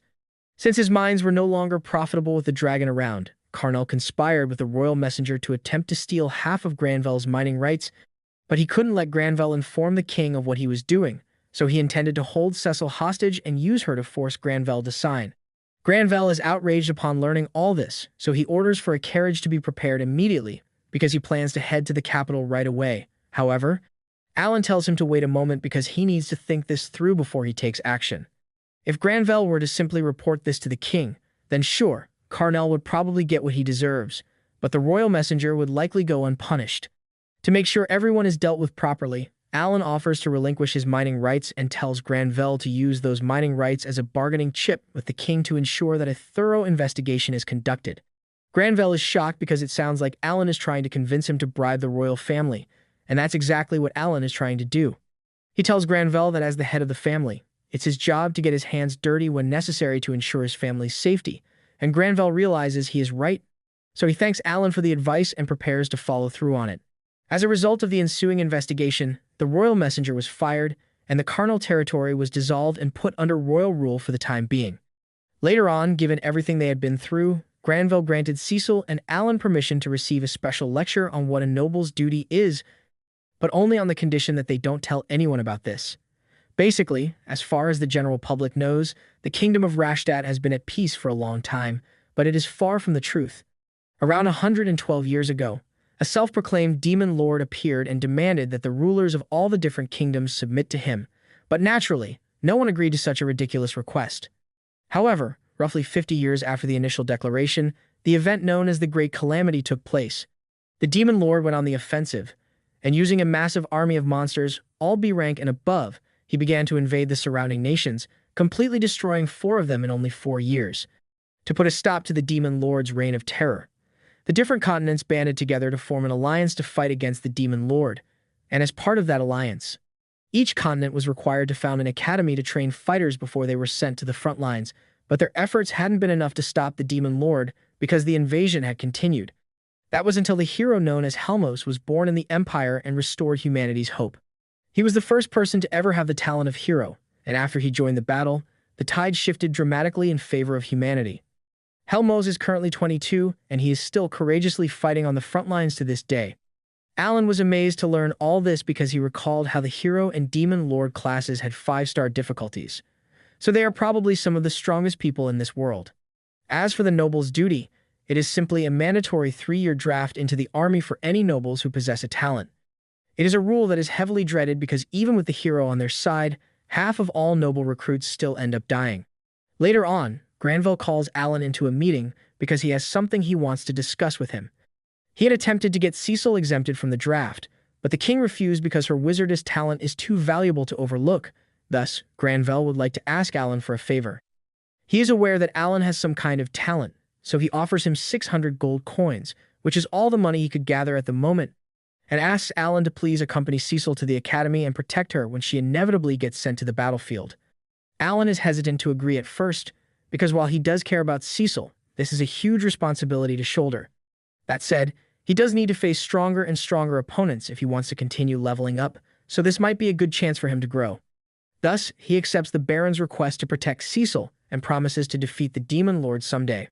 After making that important decision, Alan decides to visit his family in person for the first time since he left Krina village. Both Teresia and Rodain are really happy to see how much he's grown during all these years, and it's almost hard to believe that it's been 4 years. Despite how long it's been, Teresia happily welcomes him and tells him that there is plenty of food so he can eat all he wants. Alan gladly accepts, and he's happy to see that both Mash and Mayula have grown up a lot too. Mash is really happy to see him again, but for some reason, Mayula hides behind her mother, still too shy to say anything to him. Alan is a little confused by her behavior, so Rodan explains that she was barely a year old when he was last here, so her memories of him are probably fuzzy. That information clearly shocks Alan because he's been playing with her through Chappie all this time, so he just assumed they were close. Putting that aside, Teresia tells him that they appreciate him sending them monthly letters and money, but she wants to know if he is still making enough to get by. Alan reassures them and informs them that things have changed, and he's now a guest of the Gravels instead of their manservant. He also mentions that he'll be going to Academy City come April, and despite how lightly he takes it, his parents are completely shocked by the news. Alan explains that it won't be as easy to send money after that, so he just brought a lump sum for them instead. Once again, Rodan and Teresia are shocked when they see that Alan brought a bag of 100 gold coins for them. His parents quickly tell him that they can't accept that because he's going to need it for life at the academy. Alan assures them that it's fine and clarifies that he still has 600 in savings from selling armored ants. That statement leaves his parents speechless, but Mash is simply excited to hear about monsters, so he asks his brother about it. Alan informs him that armored ants are insect monsters that nest at the foot of the White Dragon Mountains, and he came across a lot of goblin and orc burrows in that area too. After their initial shock, Rodan and Teresia just smile, realizing that their son hasn't changed a bit, and he's still doing the unbelievable. Alan decides to leave after a while, saying that he has work waiting for him, so he can't stay any longer. Mash happily tells him that he's going to go to the academy when he turns 12 as well, so Alan assures him he'll be waiting for him. Before he leaves, Mula shyly approaches him, holding the letters he's been sending them, and wanting to know if he's truly her big brother from the letters. Alan confirms it with a smile and apologizes for being unable to visit them more often. In response, Mayula simply hugs him, instantly bringing tears to his eyes. After receiving a warm hug from all his family, Alan says goodbye to them and finally leaves. Once he returns to the Granville's estate, he continues working as usual, so Cecil approaches him to ask him why he's sweeping the courtyard after quitting his manservant job behind her back. Alan tells her that he's just lending a hand until they leave for the academy, but for some reason, Cecil is grumpy about it. Putting her attitude aside, Cecil looks at him with a more serious serious expression and asks him if he's serious about coming to Academy City with her and fighting in the war, since the noble's duty doesn't apply to him. Alan simply reminds her that it's the job he was hired to do, but Cecil just thinks he's a weirdo for that. Before she can say anything else, someone suddenly shouts his name, and Alan tells her that his friends are here. He proudly introduces her to Krina the Sword Lord and Dagora the Axe User, since they're also coming to Academy City with them. After greeting his friends, Alan introduces them to Cecil and Thomas, saying that they're the children of the Granville family who he's been serving the past 4 years. Cecil quickly flips her noble switch on and kindly greets them, treating them very differently than she treats Alan. Krina, on the other hand, stays true to herself and excitedly greets her, asking her to be friends. Alan then asks them if they're all ready for the exam in 3 days, and Krina confidently confirms it, assuring him they're tough enough to take down great boars now. Cecil and Thomas are a little surprised by that, but Alan reminds her that it's an academic test, so he wants to know if she's been studying. Krina immediately plays dumb and dodges his question, but that alone lets him know the answer. Later that day, Granville invites them to dinner, offering his warmest welcome to Alan's friends. Krina and Dagora don't hold back and enjoy all the food, and even though Cecil is a little scared of how wild they are, Granville simply laughs, not minding at all. After dinner, Krina continues enjoying herself and then decides to ask what the academy is like, because she's heard there are dungeons and she wants to know if they'll fight a lot of monsters. Dagora tells her that he's more excited about what happens after graduation, since he'll be one step closer to his dream of joining the knighthood. Cecil just looks at them and discreetly asks Alan if they're not telling them about the war. Alan lets her know that they can't tell them about it, at least not until the time is right. After all, they do deserve to know about the risk to their lives. Krina will supposedly be dubbed a baron after graduating from the academy, which makes her duty bound to join the war effort alongside Cecil. As for Dagora, that's still up in the air, but he may get the option to enlist, depending on his track record after graduating. In any case, they're all attending the academy together, so Alan hopes they make friends with each other. He also thinks he should start praying to Elmia for the ability to check their stats. 3 days later, the 4 of them finally leave the Granville's estate and depart for Academy City. Once there, they're all really surprised by how big the city is, and Cecil mentions that there are multiple dungeons scattered in and around the city where students can brush up on their unique talents. After getting off the magic ship, the 4 of them take the train, where Alan can observe the high-quality craftsmanship from the dwarves of the Baucus Empire up close. They later arrive at the Ratash Academy, where a lot of people are waiting for the test. Cecil mentions that they say about 20,000 hopefuls come from all over the country to take this test every year. One of the examiners welcomes them to Kingdom of Ratash's Academy City and informs them that before the entrance exam, all applicants must undergo an appraisal ceremony. Dagora decides to go first, and after seeing his results, the examiner tells him that his attributes have an exceptional rating, so he can move on to the written exam. Even though he passed the test, Dagora is completely disappointed, because all his attributes are the same as when he was 5, so he doesn't understand what he's been training for. Alan isn't surprised though, because those ranks only reflect developmental speed, so they don't change based on age or level. After Cecil's appraisal, the examiner admits that her results are also impressive, and tells her that her attributes and talent are just what they're looking for. When it's Krina's turn, the crystal ball shines so brightly that it blinds everyone around, and the examiner immediately recognizes her as Krina the Sword Lord, so she tells her that they're glad to have her here. However, just like Dagora, Krina is disappointed to see that her attributes haven't changed since she was 5 years old. Lastly, when it's Alan's turn, the crystal ball shines even brighter, just like when he was 5 years old. Now his talent is visible to everyone, but when the examiner notices that all his attributes are ranked E, she tells him that he unfortunately failed the test. Alan clearly wasn't expecting that result, so he just freezes in place, realizing that even though the text glitch got fixed, his development speed is still dragged down by hell mode. Cecil doesn't understand how he failed, and she clearly doesn't agree with this result, but Alan tries to reassure her and tells her that there are still things for him to do here, even if he doesn't enroll in the academy. Cecil interrupts him, still not happy with the situation, and Krina agrees with her, unwilling to accept this. All the fuss draws the attention of 2 people from the academy, and Alan is surprised to see that one of them is an elf. Cecil doesn't even pay attention to who they are and immediately complains, saying that these results have to be wrong because she saw Alan single-handedly beat a murder Gauche. The fact that he took down a murder Gauche at his young age really surprises them, considering the fact that all his attributes are ranked E. One of them mentions that they've never seen this kind of result before, but now they know that he really does exist. Alan doesn't know what that means, but the elf admits that it's just as Master Rosen prophesied. When the other guy speaks again, everyone is surprised to hear that the elf is actually the headmaster, but Alan is more surprised to find out that the other guy is Helmios. After all, he and Cecil heard that name during their lecture on the Demon Lord, and they know that Helmios is the hero and hope of all mankind. Without a word, Helmios approaches Alan directly and observes him up close, saying that his attack is at 570, and his MP and intelligence are all the way at 1,600. Alan soon realizes that he's using an appraisal skill that lets him see his stats, though he really hopes he quits telling the whole world about it. Helmios admits that in terms of attributes, Alan is about on par with an archwizard, but he doesn't have any magic skills, so he's He's really a weird one. Alan is a little irritated by that comment, but Helmios apologizes and explains that the appraisal plate wasn't working properly, apparently. Cecil quickly asks him if that means he can take the exam, and Helmios confirms it, but he clarifies that he has to show him what he can do with his summoner talent. Cecil easily agrees to this, but Alan doesn't let her speak and immediately declines, telling Helmios that he has no idea who he is. With this in mind, Helmios properly introduces himself, saying that harrowing is his deal. Alan plays dumb and tells him that he can't say he's heard of him, but given that he's taken a look at his attributes,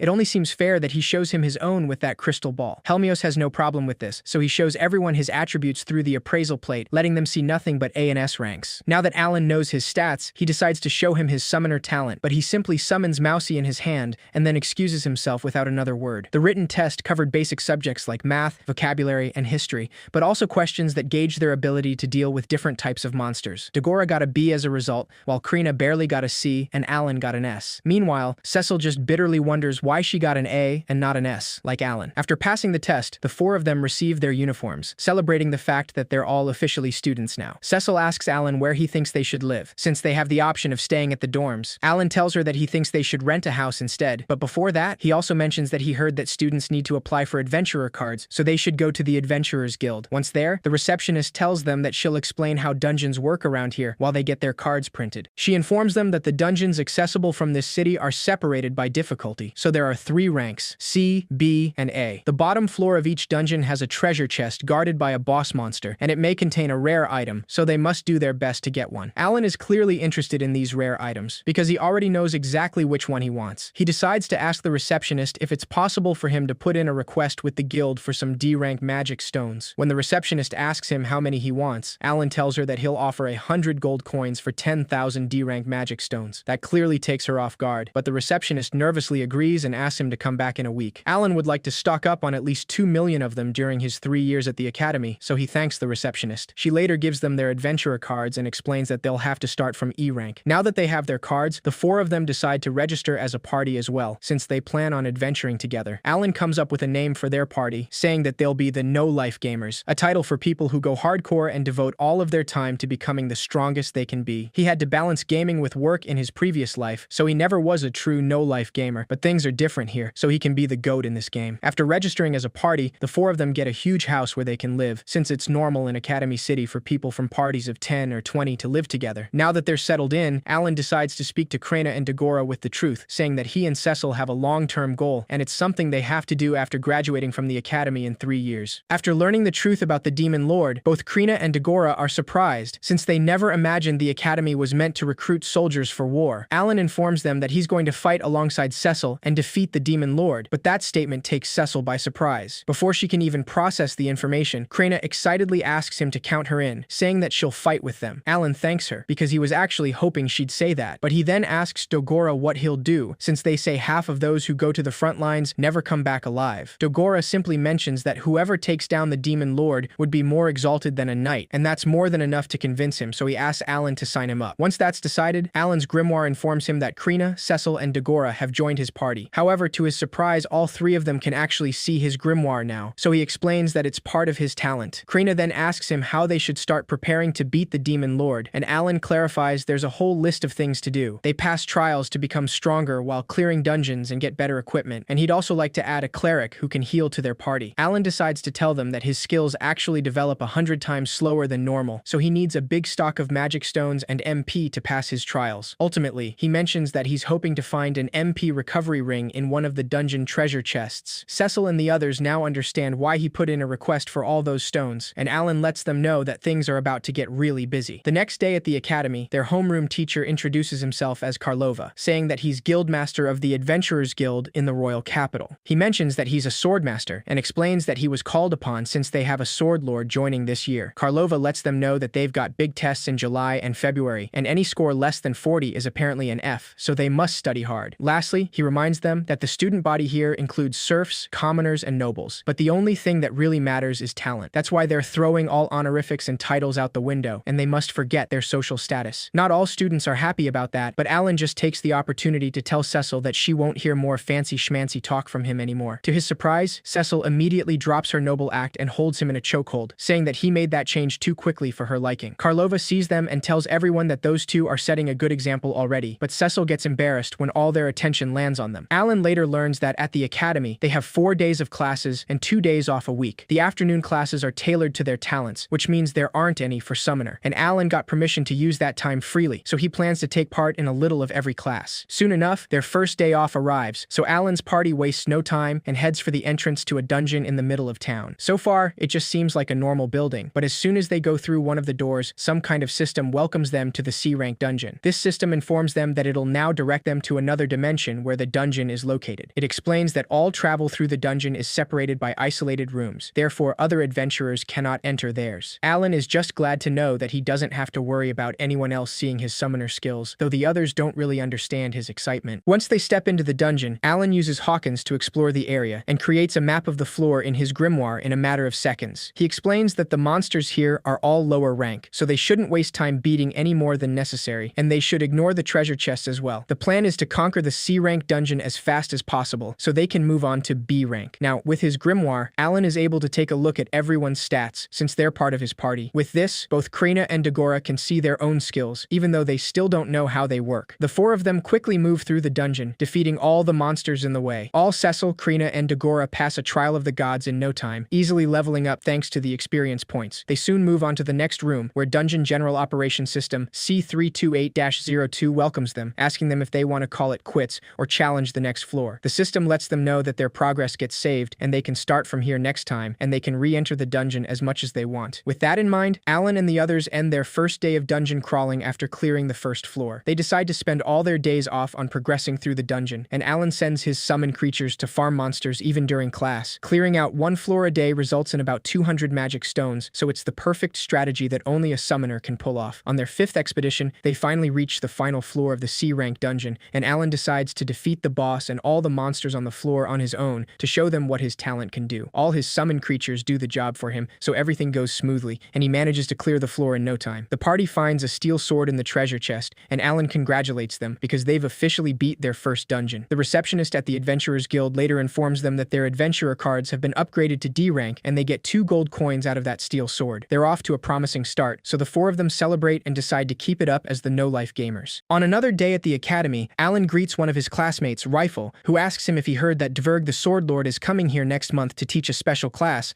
and the hero apparently will be coming with him too. Alan is excited to hear about Dverg the Sword Lord, but he's not impressed to hear the hero's name at all. When the class begins, Karlova informs them that 3 months from now, over summer break, they'll be tasked with beating a dungeon, and anybody who fails will be expelled. One of the rules is that they can only form parties of 8 or less, and they can't get help from seniors or anybody from outside the academy. Karlova warns them that they must be aware that a number of students die during this every year, so they have to make sure they're well prepared. Without wasting any time, one of the students stands up and announces that he's recruiting for his party, so he wants to know if there are any spear or axe users in this class. Another student does the same and says that he's looking for mages, and soon everyone in the class tries to form their parties. Several students approach Krina since they definitely want a sword lord in their party. Alan is aware that they're using an old recruit from chat strategy, inviting strangers into their party to accomplish a short-term goal. Krina asks him for help, so Alan decides to show them how to really do this. He stands in front of the class with his party and announces that they're also looking for one person with a healing talent to join them. Alan lets them know that the 4 of them have already conquered 2 C-rank dungeons, and he shows them his D-rank adventurer card as proof. He then explains that they typically go dungeon crawling twice a week, so they have to dedicate at least 1 day a week to join their party. Alan also mentions that they split all treasure evenly, and since they're a small party, that means bigger profits overall, so they can't miss out. Despite how appealing that sounds, during lunch, Cecil tells him that nobody came to take up his offer, so maybe there are no clerics in their class. Alan tells her that it's probably because most kids with a healing talent get taken in by the church, and he figured it wouldn't be simple anyway. Just then, a boy from their class approaches Alan and introduces himself as Keel, saying that he happens to be a cleric and that he'd be interested to hear more about his party if he's still looking for a healer. Alan internally cheers and instantly agrees, asking him to have a seat so they can discuss it over lunch. Keel hesitates and tells him that he's trying not to eat during the day, so he's only having water. Alan is a little confused by this since he doubts this guy needs to be on a diet so extreme. He simply tells him that it wouldn't feel right if they just ate while he has nothing, so he insists and asks him to let him treat him to some food. Keel hesitantly accepts the offer after his insistence, and to everyone's surprise, he actually eats a lot despite what he said. Alan realizes that he was actually hungry all along, which confuses him even more. Keel eats all the food in a matter of seconds and decides to immediately cut to the chase, asking him how rich they get from dungeons. Alan informs him that as of right now, they each earn 20 to 40 silver coins per dungeon clear. cleared. Keel can't hide his shock at that number since it's clearly more than he expected, so he asks him if he can join them on a trial basis. Alan obviously agrees because they need a cleric right now, so Keel tells him that they can count him in next weekend. Krina cheers and offers him some of her food, telling him that they're glad to have him. Dagora also offers him some veggies, so Keel thanks them both, but he asks Alan why so much politeness. Alan just smiles and asks him not to let him bother him, but deep down, he knows it's because he can't let a precious cleric slip away, so he'll butter him up as much as he has to. The following weekend, Alan's party dives into the dungeon with Keel, who's surprised to feel powered up all of a sudden after Krina defeats a monster. Alan explains that it's something normal, and it's because he passed a trial of the gods. Keel is a little confused by this because he hasn't even done anything, but Alan informs him that being friends in the same party means they all get stronger when anyone beats a monster. On the third day of their dungeon crawl, they finally find the boss monster for the final floor. This time, Alan lets Krina, Cecil, and Dagora do their thing without interfering, so he just watches them with Keel. Cecil uses her magic to cast a flame lance against the goblins, while Dagora makes use of his axe user talent. The boss monster launches a magic attack towards them, so Krina quickly dodges it, but the attack is directed at Keel, who has no time to react. Just before the attack hits him, Alan summons Braun right in front of him to protect him, making sure he's okay. Krina then defeats the boss and apologizes to Keel for that, since he was almost hit. Dagora complains about the cut on his arm, saying that he was so distracted trying to use his skill that he let his guard down. Keel approaches him without a word and uses his skill to heal the wound in just a few seconds, so Dagora thanks him. Alan thinks it's a shame he can't see his stats, since he's only a guest, but he decides to ask him how he learned how to use healing magic. Keel tells him that he learned by using it on wounded people at the church, and they told him he could earn 10 silver coins a day, so he spared no effort to learn it. Alan admits that it's a well-paying job, and Krina just says that she's jealous they can use skills. Keel quickly tries to make her feel better and clarifies that it took him 2 months of practice to get it right. He completely forgets about it when the treasure chest suddenly appears in the room, causing him to run directly towards it to check their reward. Alan mentions that it's a silver treasure chest, so they got lucky today. The treasure chest contains a mithril buckler, so as soon as they get out of the dungeon, Alan sells it for 15 gold coins. Keel immediately asks him if they'll split it evenly, so Alan confirms it and gives him 3 gold coins and a fifth of all the magic stones they got today, which he can exchange for even more money. That leaves Keel pretty satisfied, and Alan notices that he seems way more focused on the money than their summer break assignment. He can't complain though, because that actually works better for them. Since everything went very smoothly, Alan decides to ask him how he feels about joining their no-life gamers party. He mentions that they've rented a house that they all live in together, so he wants to know if he's interested. Everyone is eager to welcome him into their party, but Keel apologizes and tells them that he'll have to pass. After all, he heard having the cleric talent is a big deal at the academy, so he wants the option to work with other parties that might pay more to have him. He doesn't plan on being exclusive to one, because he needs to earn as much as he can. With that clear, Keel simply leaves, and Alan assumes that he wants to be freelance. A month later, Alan's summoner skill finally levels up, so he immediately goes out for some practice, celebrating the fact that he's hit his next milestone. His card inventory is up to 60 now, and he has unlocked the Awakened skill, though he doesn't know what kind of skill that is yet. He goes to a C-rank dungeon to test it, and ends up spending most of his money in magic stones. He thinks it was totally worth it though, because after 2 years and 11 months, he finally gets some new faces on the roster. Without waiting another second, he summons all his new C-rank creatures, including a beast type called Bacon, a bird type called Fran, an insect type named Pion, a fish type named Finny, and a stone type named Steely. Lastly, there's also a grass type eggplant named Mapo, which has a lot of MP. After summoning all these creatures, Alan wastes no time and decides to unlock the newest type of summon creature. By trying all the possible combinations, he creates a new type of summon, a rank C spirit type. When he summons it, a doll-like spirit greets him, so Alan assumes she can talk because of her high intelligence stat. The spirit asks him to give her a name, so Alan decides to call her Maria, which makes her really happy. As she floats around the room, Alan is surprised to see that she can phase through walls, and she reminds him it's because she's a spirit. This will definitely come in handy during dungeon crawls, and Maria also lets him know that she can pop into the dreams of any humans he wishes to curse with nightmares too. Alan thanks her and declines the offer, of course, moving on to test his new Awakened skill. When he uses the skill on Denka, he gains the Swarm Awakened ability, which allows Denka to multiply itself. Alan gets a little startled at first, but he just assumes that's another powerful weapon to add to his arsenal, and he's glad he didn't try using it in the house. The next day at the academy, all the students are excited to see Dverg the Sword Lord, Sylvia the Sword Lord, and Helmios the hero. Alan just hopes that Helmios notices Dverg is a way more popular champion than him. Karlova informs all the students that the 3 of them took time to pay a special visit to their academy today, so he wants to know if anybody has questions for them. Krina immediately speaks up and asks Dverg how she can learn how to use skills. Dverg asks her why she wants to use skills, and Krina tells him that she wants to become stronger, like Alan. Helmios lets him know that she's talking about the raven-haired boy he told him about before. Dverg glances at Alan for a second, and then asks Krina to come with him, so Helmios and Sylvia focus on the rest of the class. Alan, Cecil, and Dagora go with Krina to see her training with Dverg, Diverg, who asks her to strike at him and focus her mind on using her skill. Alan observes attentively because he wants to see how well Krina stacks up against a veteran with 40 years on the front lines. Krina attacks Diverg while saying the name of her skill, Slash, but Diverg easily blocks her and tells her that's no skill. He pushes her backwards with just a move of his sword, but Krina doesn't give up and lunges at him again, repeatedly trying to use the Slash skill. Diverg simply continues repelling her attacks with ease, asking her if she wants to give up and take a year to learn the proper way instead. Krina refuses to give up and decides to keep going, no matter how many times he makes her fall. Alan understands that she must already feel like she's behind, since both he and Cecil can use skills. By the time the sun sets, they're still going at it, even though Krina is already exhausted. Alan continues watching in silence, hoping that Diverg finally gives her some real advice at least. When Krina falls again, Diverg asks her if she wants to call it quits, but Krina manages to stand back up, saying that Alan wouldn't give up in her shoes because he's never been the type. She explains that whenever she saw him, he was challenging himself or racking his brains about something because he's chasing after a big dream, so she needs to step it up and get tougher. Her determination surprises everyone, and Diverg tells her that in that case, she must empty her mind of everything but her skill and throw her full might at him. Krina decides to do just that, suddenly raising her sword with a blank expression and saying the word Slash once. Without realizing it, a single move of her sword manages to fracture Diverg's sword when he blocks her, sending a powerful shockwave around them. Just like that, Diverg finally acknowledges her, saying that she did well and that she must remember this moment. Krina smiles when she realizes that it worked, but she instantly collapses, so Alan runs to catch her. Diverg then explains that he got the feeling she was more suited to hands-on learning instead of watch and mimic, but he's impressed she did it in just one day. Alan uses a leaf of life on her, so Krina instantly recovers and thanks Diverg for the lesson. Helmios just thinks that it takes a real maniac to go that hard on a 12-year-old, and Alan couldn't agree more. Putting that aside, Helmios asks him if he's going to tell him what this big dream of his is, but Alan only smiles and clarifies that he'll find out after he's convinced he can trust him. The following weekend, Alan introduces his party to Maria, letting them know that she's going to live with them as a bodyguard of sorts. He also shows them one of his newest summons, Fran, which they can use for fast transportation and to save some energy. This makes dungeon crawling smoother, and Krina now can use her skill whenever she wants, so they all get C-rank adventurer status in no time. Alan tells everyone that they should celebrate with a feast, saying that it'll also be a welcome party for Keel. Despite this, Keel tells him that he can't do that because he would feel bad for his family. He explains that everybody moved here with him after he enrolled in the academy, but it's been hard to make a decent living because they have no connections here. That's why enjoying a feast on his own would make him feel guilty. Alan tells him that it just so happens that they're looking to hire someone to help with chores around the house, so he wants to know if his family would be willing to do that and live with them at the same time. Keel is a little shocked by the offer, and Alan explains that they have plenty of empty rooms they can use, and naturally, they'll pay a fair salary. When Keel asks him why he'd go that far, Alan tells him it's because they're friends and because it's hard to watch him live in poverty. Cecil agrees with him and suggests splitting their treasure from the dungeon 6 ways instead. She explains that the extra 1/6 would be used as the salary for Keel's family, and in return, he would give all his magic stones to Alan. Krina clarifies that Alan needs a bunch of magic stones to get his level up, so this deal would benefit them both. After thinking about it for a moment, Keel thanks them and decides to accept the deal, so he later shows up at their house with his family. Alan gladly welcomes them, though he's a little surprised when he doesn't see any parents with them. Keel's younger sister introduces herself as Nina and tells them that they're most grateful to be invited into their home. Alan invites them inside for the feast, saying that there is plenty of food to go around, so they can help themselves to seconds if they want. Keel tells him that he can stop being so formal around him, so Alan easily accepts, but he notices that Keel's name hasn't shown up in his grimoire, even though they're friends now. Cecil tells Keel that she's surprised to learn that he's a member of nobility, and mentions that the way his sister introduced herself was a dead giveaway. Keel clarifies that they're former nobles, to be exact, because their family was stripped of their titles, which is how he ended up living with his sister and their servants who had no place to go. Cecil apologizes for bringing it up, but Keel tells her it's no problem for him, since he's used to the commoner lifestyle, but he's more worried about his sister. Nina tells him that she will do her part to help with the chores just like everybody else. Dagora reassures them and says that they don't care about social status, and Alan lets them know that he and Krina actually rose up from serfdom. That clearly surprises them, and Keel admits that it makes sense for Krina, but he can't believe Alan has that kind of background, since he actually thought he and Cecil were both from nobility. Cecil tells him that he's half right because she is actually a noble, but she clarifies that they don't have to worry about that, since they're all equals at the academy. Alan lets them know that they're from a village out on the frontier, and Cecil is the daughter of the baron who rules over it. The moment Cecil mentions it's the Granville fiefdom, Keel suddenly stands up abruptly and looks at her with hatred and rage, exclaiming that it's all her fault and that she destroyed the Carnell family. That's when he reveals that he's the son of Cabroni Carnell and explains that a royal messenger told him everything, so he knows it was all a plot by the Granville family. Alan just then realizes that the talentless daughter who Carnell came to brag about that one time at the Granvilles is Nina, and his son with a talent is Keel. Cecil tries to remain calm and tells Keel that he's been misled, so she'll be happy to explain everything once they have everyone else leave the room. Once they're alone, Cecil explains that Viscount Carnell was trying to steal the Granville fiefdom's mithril mining rights, and part of his plan involved hiring assassins, who then captured both her and Alan, her manservant. She was able to escape safely with Alan's help, and afterwards, her father appealed directly to the king, and all the perpetrators were incarcerated. Cecil clarifies that she won't deny the fact that her father had a role in the end of the Carnell family, but she thinks there is no shame in that. Keel is clearly shocked by the information because he never thought his father would be capable of doing such terrible things. He confesses that his father took good care of him until he turned 5, at least from what he remembers, but everything changed after the appraisal ceremony. He was clearly not happy about his results, and that's where his childhood memories of his parents ended. He was separated from his family and had to move to another town, where he lived on a small allowance and didn't get any of the education typical for nobles. A tutor showed up when he turned 10, and hearing that his father had sent one to prepare him for the academy was exciting. It felt like he was still part of the Carnells, like he had his own role to play, until October last year, when his allowance stopped coming without any explanation. Nina then showed up with some servants who were now jobless with his parents gone. That's when he started working at the church, and a royal messenger visited them just before the end of the year, saying that the Carnell family had been dissolved due to a plot by the Granvilles. He also heard about the nobles' duty to defeat monsters, and they told him if he served for 5 years, the king had granted permission to forgive all their crimes and reinstate the nobility of the Carnells, with him as the head of the family. Cecil is a little confused by this, because it should only be 3 years, normally. Alan knows that this means there are still more royal messengers scheming out there. Keel apologizes for what his father did, and tells Cecil that he won't hold it against her if she wants to kick them out of their house. Even so, he's going to do whatever it takes to restore the Carnells to nobility, and he will fill in his father's shoes to make sure their family has a place to call home again. Alan tells him that the 4 of them also have a goal to achieve, and they're all on the same path, so he should serve in the war with them. Half of those sent to the front lines die within 3 years, and the death rate is even worse for 5 years, but he doubts the royal messenger mentioned that to him. They have to get much stronger to have any hope of defeating the Demon Lord, and a huge part of that is having him join their team. Everyone tries to convince Keel to join them, even if he insists, and says that all he does is to achieve his own personal goals. Cecil tells him that she'll be the first Granville to ever live under the same roof as the Carnells, but she's okay with that. Alan reminds him that he doesn't have to shoulder all the burden by himself, so they can all give it their best together. All their kind words bring him to tears, so Keel finally accepts, and Alan's grimoire informs him that he has officially joined his party. In May, Keel's servants finish bringing in all the luggage, so he and his family officially move into Alan's house. It seems like their new living arrangement will work out, and Alan knows that Keel dreams of restoring the Carnells to nobility. Supposedly, a royal messenger promised that would happen after he served 5 years on the front lines, but that seems fishy, so he decides it'll be better to check it out. Once Keel and his family are settled in the house, Alan informs them that it's time for them to conquer the B-rank dungeon. As soon as they get into the dungeon, Dagora mentions that it doesn't seem very different from the C-rank dungeon, but Cecil clarifies that the monsters inside here should range from D to B rank. Besides, there are poison and arrow traps as well, so she thinks they should take a panacea ahead of time. Everyone but Alan decides to do it, even though they don't really enjoy the taste at all. Alan checks the map in his grimoire he made with Hawkins's help, and decides they are ready to move on. Before anything, he warns them that he heard only a fifth of challengers managed to clear this dungeon, so they have to take it seriously.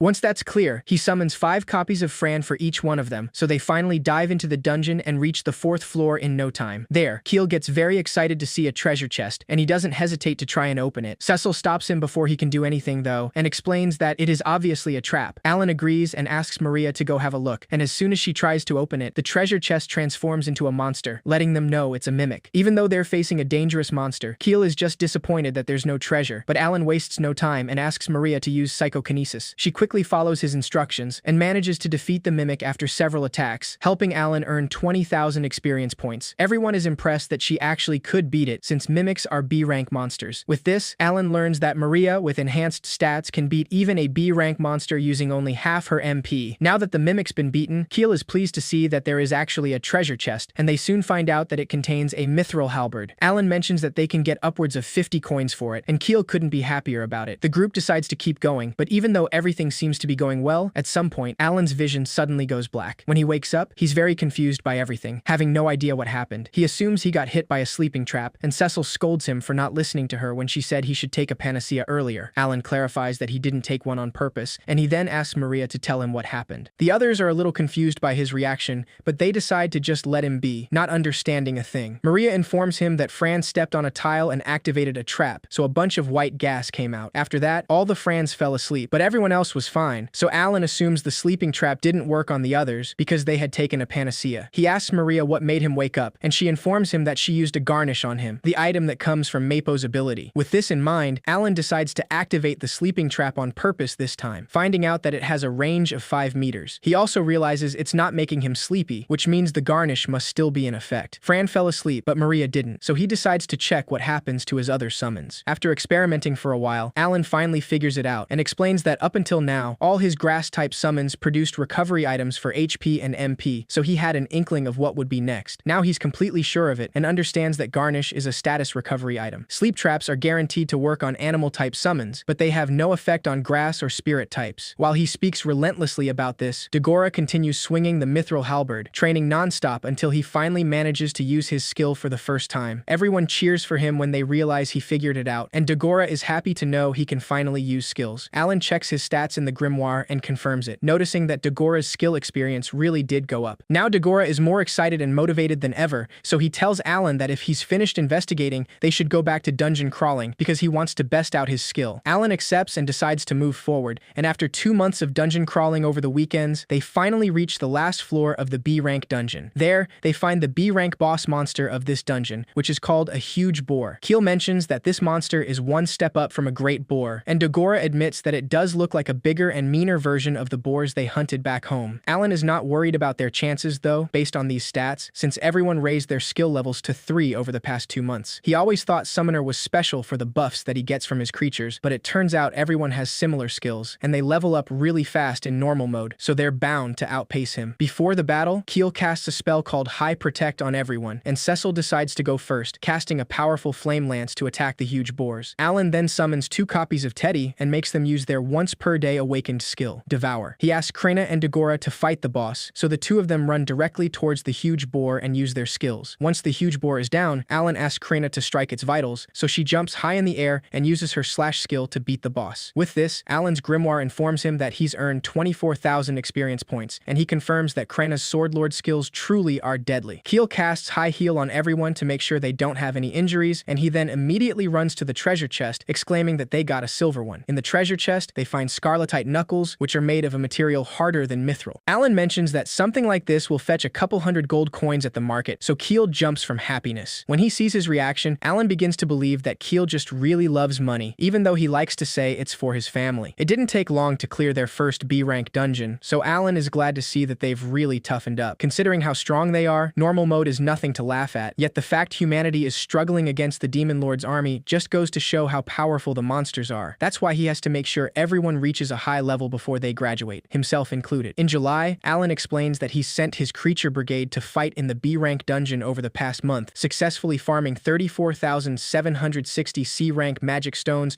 and 425 gold coins. He put in a request for 310,000 D-rank magic stones by using C-rank ones for seed money. The receptionist at the guild informs him that the quest limit is 50,000 per month, though. Alan's party used their treasure funds to buy new equipment, including a cart that makes travel to and from the house easier and a magic-operated clock to keep track of time during dungeon crawls. As for the end-of-semester exam, all of them successfully passed, miraculously. By early August, they had conquered their second B-rank dungeon, and the academy went into summer break for 2 months. Alan decides to use his share skill to control Papo and visit his family, but this time, he actually talks to them through his summon, surprising them all. Gerda freaks out a little when he hears Alan's voice coming from the bird, and Roden just asks him how he got there. Alan clarifies that he's still in Academy City, but he's speaking with them through his bird, Papo, and he can see them through him as well. Teresia mentions that's quite a strange power, but she doesn't question it, and Mash is simply glad to know about his brother. Alan lets him know he brought a letter for him, and he tells Gerda that there's some from Krena and Dagora too. Gerda is glad to know about this, but he remembers the fact that he can't actually read, so Alan just tells him that he'll read it for him later. Rodan tells him that it's great to hear that they're all getting along, and Gerda admits that the things he can do with his talent just get crazier every time. Mula feels a little sad that she didn't get a talent, but Alan makes her feel better and tells her that it means she's samesies with their parents. Rodan then tells him that he has exciting news and informs him that he's going to be the chieftain of a new frontier village, so they'll be moving in April of next year to start breaking ground. Alan is very happy to hear that, so he congratulates him, and Gerda mentions that he's taking his family there too, as well as Dagora's family. Alan's parents are well into their 30s now, so he thinks this is the perfect time to start a new chapter of their lives. He decides to tease his father a little, saying that he should start learning to read and write if he wants to be a good chieftain, and Gerda assumes that the same goes for him. After seeing his family, Alan pays a visit to Granvelle to inform him about everything, letting him know that he met Carnell's son. He explains that tensions were high at the start, but Keel became a good friend after they talked it all out, and they've been taking classes and exploring dungeons together with him. Granville stays at ease, knowing that he doesn't need to worry if Alan is vouching for him. However, Alan also informs him that Keel apparently met with a royal messenger who promised to reinstate the Carnell family if he serves 5 years in the war effort. Granville hasn't heard anything about that, so Alan tells him that the royal messenger could be making false promises. Granville mentions that reinstating the Carnells to nobility is possible, and the royal highness could make it so. However, if Keel has the talent of a cleric, then this is likely to be a scam. After all, any who return from the war alive are guaranteed to receive special treatment, which is why many nobles willingly send their children to the front lines. Except they are keen on having someone with a healing talent nearby to keep them safe. Serfs and commoners with healing talents are usually employed to help the sick and injured within the kingdom, so there are few on the front lines. To an extent, the elves of Rosenheim help them to make up the difference, but they can't operate individually for various reasons. This makes clerics especially valuable, leading many to be exploited and worked to the bone as personal healers for young nobles. Nobles forge secret pacts among each other to keep these clerics at the front lines even after they finish their compulsory service, and it's so bad that some supposedly never return except in coffins. Granvelle reminds him that Carnell sent Keel away the instant that he learned of his talent, which indicates to him he planned on using the boy as a tool eventually. Alan is shocked that Carnell could do something so despicable, but it all makes sense to him now. After Keel became a commoner, the royal messenger tricked him into joining the war effort, but the one thing he doesn't know is what their endgame is, and how this benefits the royal messenger. He also considers the possibility of another mastermind pulling the strings behind them. Despite his greedy habits, he knows that Keel is a good guy, and he's only trying to save enough money for his family to live comfortably during the 5 years that he's on the front lines. Alan decides that he's not going to let them exploit him, so he tells Granville that he has an idea, which is to take the direct approach and ask the king about this himself. Granville immediately stops him and asks him to let him handle this instead. After all, the royal messenger managed to fool Keel by claiming the Granvelle set his family up, and he can't just sit and do nothing while they drag his name through the mud like that. Seeing his determination,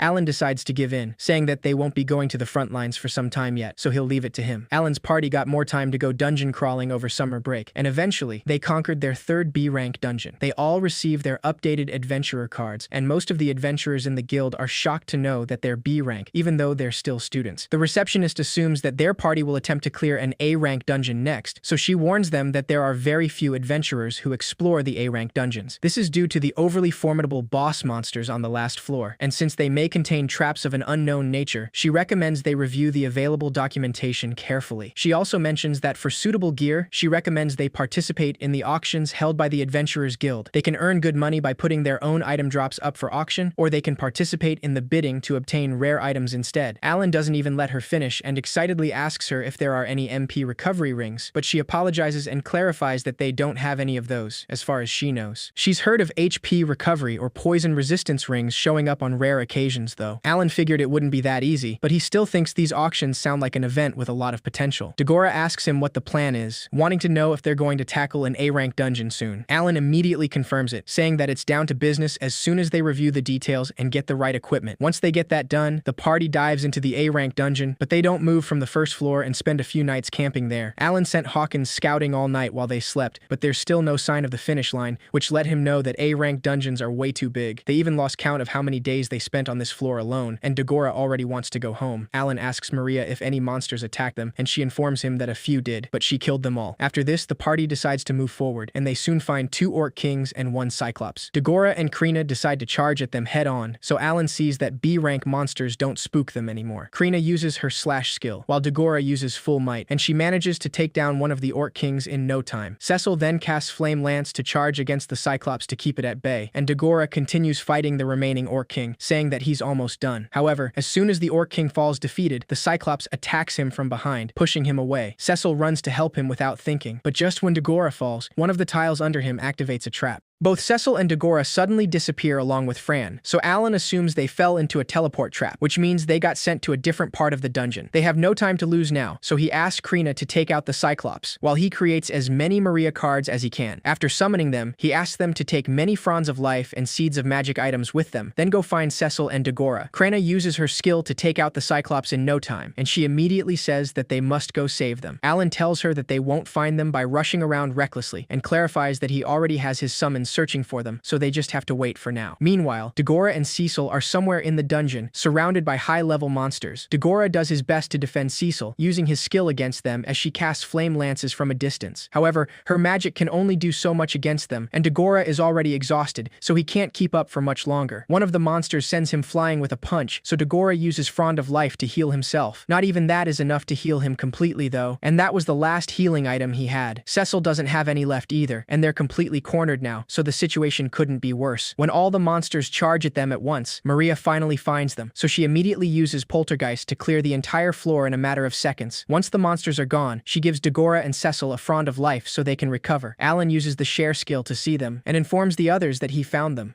Maria tells Cecil and Dagora that help will be here soon, so they have to stay here for now. Unfortunately, in no time, two huge boars appear on the floor, so Cecil says that they have no choice but to beat these monsters and hold out here. Alan quickens the pace and asks Fran to use Fleetfoot, making them advance much faster than before so they can get to them in time. Cecil and Dagora fight the huge boars with Maria's help, while Alan tries to find them through the complex maze, hoping that they don't die on him. However, to their bad luck, when Cecil and Dagora manage to take out the huge boars, an even more dangerous monster appears.